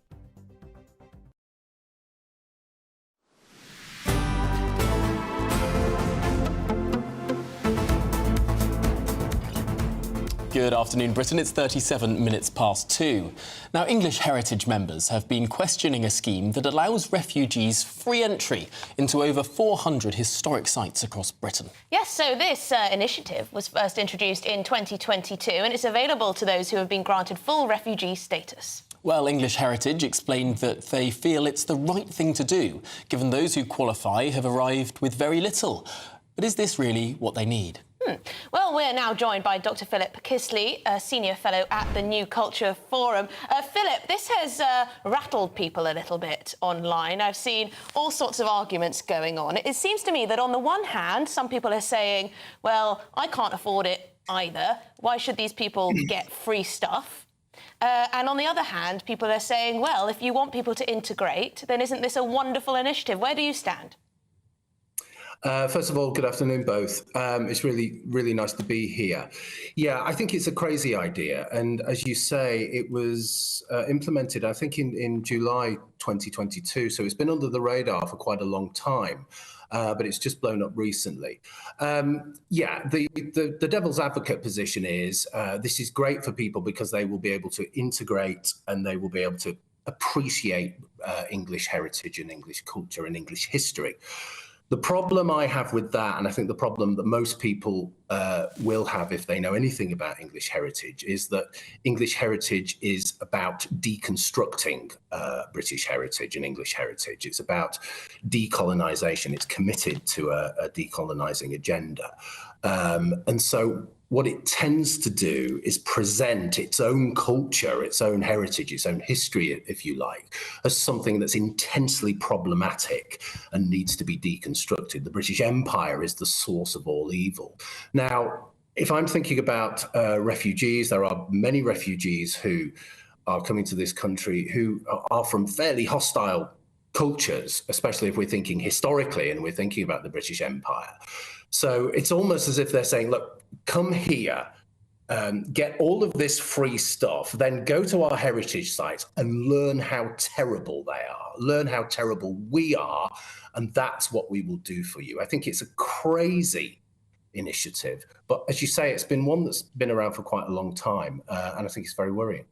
Is English heritage really that indoctrinating? I mean, they run Stonehenge. I've been to Stonehenge. I haven't seen any sort of signs saying how bad Britain has been in the past. I know they run some ruins of some great cathedrals, some amazing castles around the country as well. I mean, frankly, if you've just turned up as a refugee, are you going to spend your time reading the little signs that they put next to the things, or are you just going to embrace the majesty of some of our sites of English heritage? Yeah, I think it's a fair enough point, but the truth is, it's about the impetus of this and why it's happening, I think. And it's happening in a context that is fundamentally hostile to Britain, and our heritage centres and our heritage industry is actually fundamental to what it's supposed to be. It's an anathema in that respect. I've taught cultural history in universities solidly for 25 years, and I'm here to tell you that our version of cultural history is about deconstruction. Don't forget, also, our heritage industry is about anti-racism. Okay, and whenever I see anti-racism, I think, okay, well, there's going to be lots of racism here. And it's often anti-white racism, and it's often anti-Semitism. So again, it's all of these agendas that come together. But it's not just that. I would say, well, you know, what about pensioners, for example? They have to pay a concession price at the moment. Maybe they could keep warm in some of our some of our great country houses. Or what about veterans, for example? They have to pay to get in. Why can't they go in for free? I mean, there's a campaign, if ever there was one. So I think, again, it's about this idea of having priorities side down, and our values, which should be really about celebrating English heritage, are just not there. English heritage doesn't celebrate English heritage. It doesn't even give it a fair crack at the whip. Yeah, I mean, English heritage have been, they've been tweeting about this in response to some of the Twitter comments they've been receiving, and there have been many. They've been taking a bit of abuse over this. And they say, refugees have arrived here with very little. We feel that this is the right thing to do. We have other initiatives to support those who need it, including food bank users, children on school trips, and we're working with charities to offer free entry to people in financial hardship. So clearly they are justifying this by saying, you know, we try to help lots of people who might not be able to afford it. So should we give them the benefit of doubt on that front? No, because I think that's a kind of sideways look at what's going on. You know, I think what we have to do is look at the focus of what they actually do. And if they're busy deconstructing English heritage, then let's not give them an easy ride. Let's deconstruct what they do. And let's think about what they are presenting to people, whether it's free or not. Let's start there. And let's not give people who, I'm sure some people are here who are very needy and desperate. Okay, maybe they need to think about other things before they go into Dover Castle. So let's not think about those people. Let's think about pensioners and veterans and people like that first. Let's give them a free crack of the whip before we think about other people who arrived here yesterday. Well, thank you very much indeed. Dr. Philip Kisley, great to speak to you, Senior Fellow at the New Culture Forum. It's very expensive, actually, to visit English heritage sites. I mean, you can sign up to an annual pass, can't you, for 150 quid or something. But if you just go on a standalone day and you try and walk around, you have to pay a huge amount, literally, to go on a walk. It does make me think, I mean, I'm not a member of English Heritage or the National Trust, but I do sometimes think that if you go to some of these things, you know, more than a couple of times a year, it really does make sense to do the bulk thing. Well, let us know your thoughts. gbnews.com/your say. We've got lots more coming up on today's show. We are going to talk about how woke, apparently, the Royal Navy has got. They're changing their exercise drills from such things as final thrust to green salamander, I believe. Why?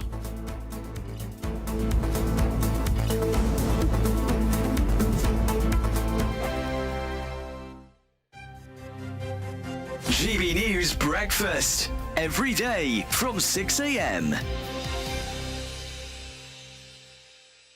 And feelings of stress and anxiety tend to be quite normal for a lot of kids, and if it's normal for the kids, then it affects the parents as well. Well, it seems that our canine friends could be the cure after new research by the University of Bristol found that dogs are incredibly sensitive to their owners' emotions. OK, how do we cheat into this? How can your doggy help your family handle stress during this time of the year? Let's go to the Director of Canine Affairs at Guide Dogs UK, Tim Stafford.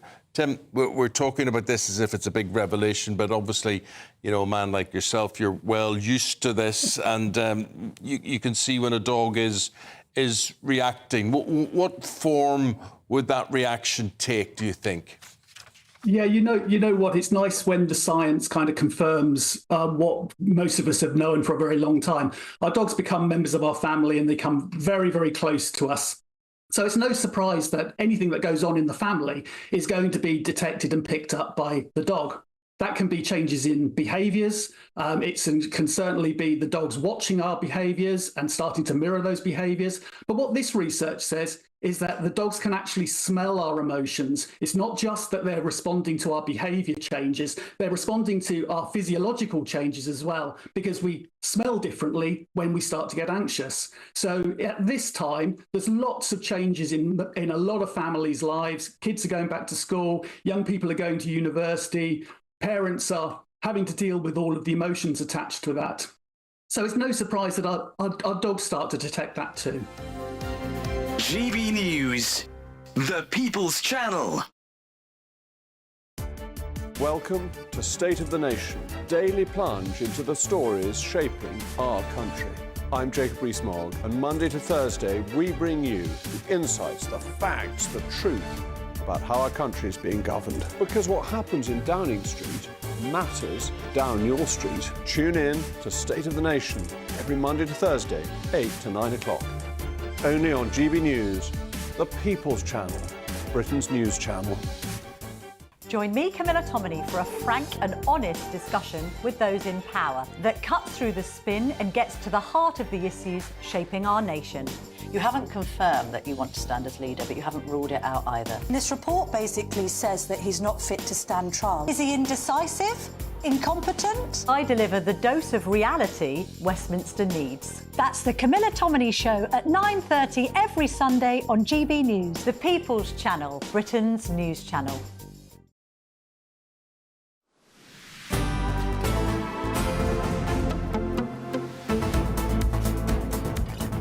OK, good afternoon, Britain. It is now 2:48. And yes, as we were saying, top Navy bosses have renamed war training exercises for Royal Marines because the old ones were apparently too sexual and aggressive. Too aggressive for the armed forces. Gotcha. Right, for example, violent thrust is now commando forge. I'm not sure why commando is any less sexual, but this follows the push for inclusivity, with the term seaman being swapped for seafarer. Right, OK. So is Can this take move... that one of two ways, can't you? Is this move to softer terms and more inclusive language a good thing, or is it going too far, Tom? I think it's bonkers. I think it's absolutely bonkers. Bonkers Britain. I mean, the idea that anyone might be offended by these name changes, I mean, or by the original names. Oh, this is great. Look at this. We've got final thrust is now commando forge. We've got seaman is now seafarer. We've got violent entry is now green salamander. We've got direction is now dragon warrior. And I can't read that last one. It is... Airman and airwoman is now aviator. I wouldn't want to be called an aviator. I think aviator's fine. Like, they're called glasses. I don't mind that one. But do you know what? I mean, this final thrust, commando force... How many times are you going to say thrust in this conversation? I mean, what? Who on earth? Are people just sitting there trying to find things that they're offended by? I mean, we see this so much, don't we? I mean, every university has a language guide now, so everyone has to make sure that their language isn't offensive in any way. You get it in corporations. You get it everywhere. So the Royal Marines are just joining in now, aren't they? But the term violent entry is being replaced by green salamander. Yeah. This is completely bonkers. Because if there's one thing about the military, I would have thought that it's sort of OK with violence. I mean, isn't that sort of the point of the military? You know, it's not preferable violence, but you have to do it, don't you, when you're in the army? A former instructor at the base in Limpstone, Devon, said, "The woke police have nailed us, and it's ridiculous. We're preparing young men and women to go to war, and what we do is violent and aggressive. It's amazing that military people have the time to worry about stupid issues like this." Well, it's all the diversity and inclusion stuff, isn't it? Trickling down into language guidance and into wokery and all that. And was there anyone who was offended? Was there anyone? Was there one person in the Royal Navy who said, "I don't like the term violent thrust," or whatever Do you know it was? what? Final thrust. You say that, but it definitely will have been one person. There'll have been, tens of thousands of people in our armed forces, and it will have been one person who said, "Oh, I'm not sure this is particularly... it's 2024, don't you know?" And then suddenly, all of these things will have to be changed. You can't say that. You can't say that.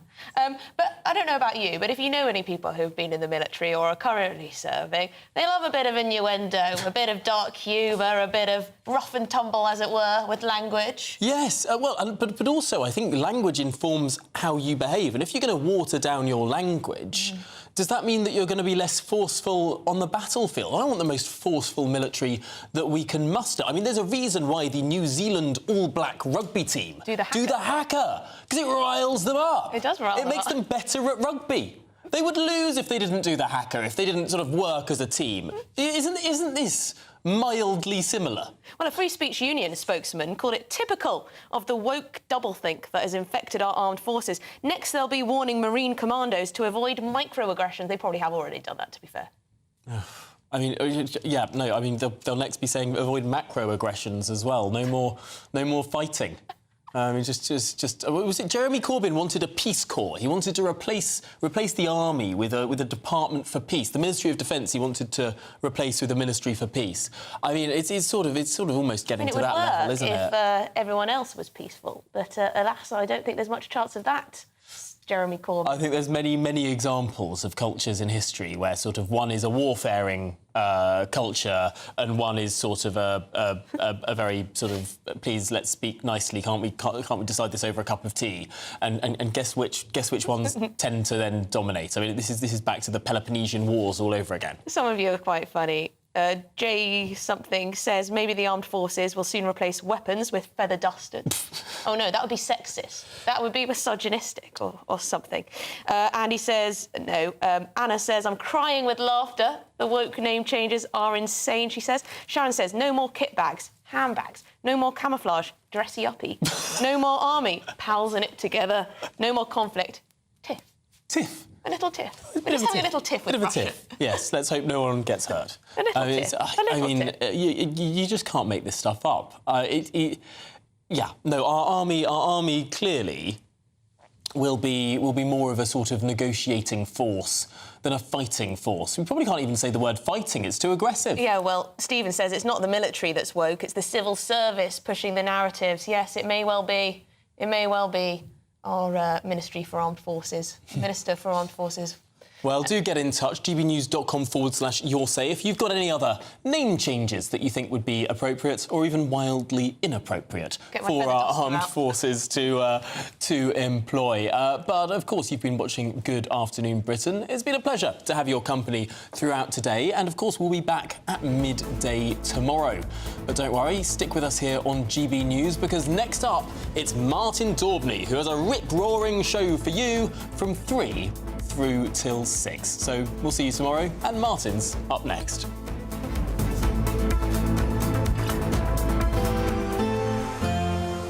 A brighter outlook with Box Solar, sponsors of weather on GB News. Hello, good afternoon. Welcome to your latest GB News weather update. Still a cold feel for the next day or so, but it will turn warmer into the weekend. And it will also become much drier across western areas as high pressure is building in for the end of the week from the west. We've still got this northerly wind, though, bringing in Arctic air for many areas through this evening, as well as a few showers. Inland at first, but overnight they will become more and more restricted to just the east coast, as well as just the far north coast of parts of Wales too. Some of these showers across the east could still be heavy into this evening and bring a risk of hail, but for many of us, it is going to be a clear, dry and cold night tonight. Rurally, we could be down as low as -1 or 2 quite widely. And where we have seen some snow across the high ground in Scotland, we could be down lower than that first thing. But there will be plenty of sunshine in the morning. So despite the chilly start, the sunshine should still warm things up quite quickly. And the winds will be much lighter through tomorrow morning, so quite a pleasant start to the day. Across the northwest, though, parts of western Scotland, Northern Ireland, we will start to see some cloud bubbling up through the morning and a risk of a few showers. That is ahead of a weather front that is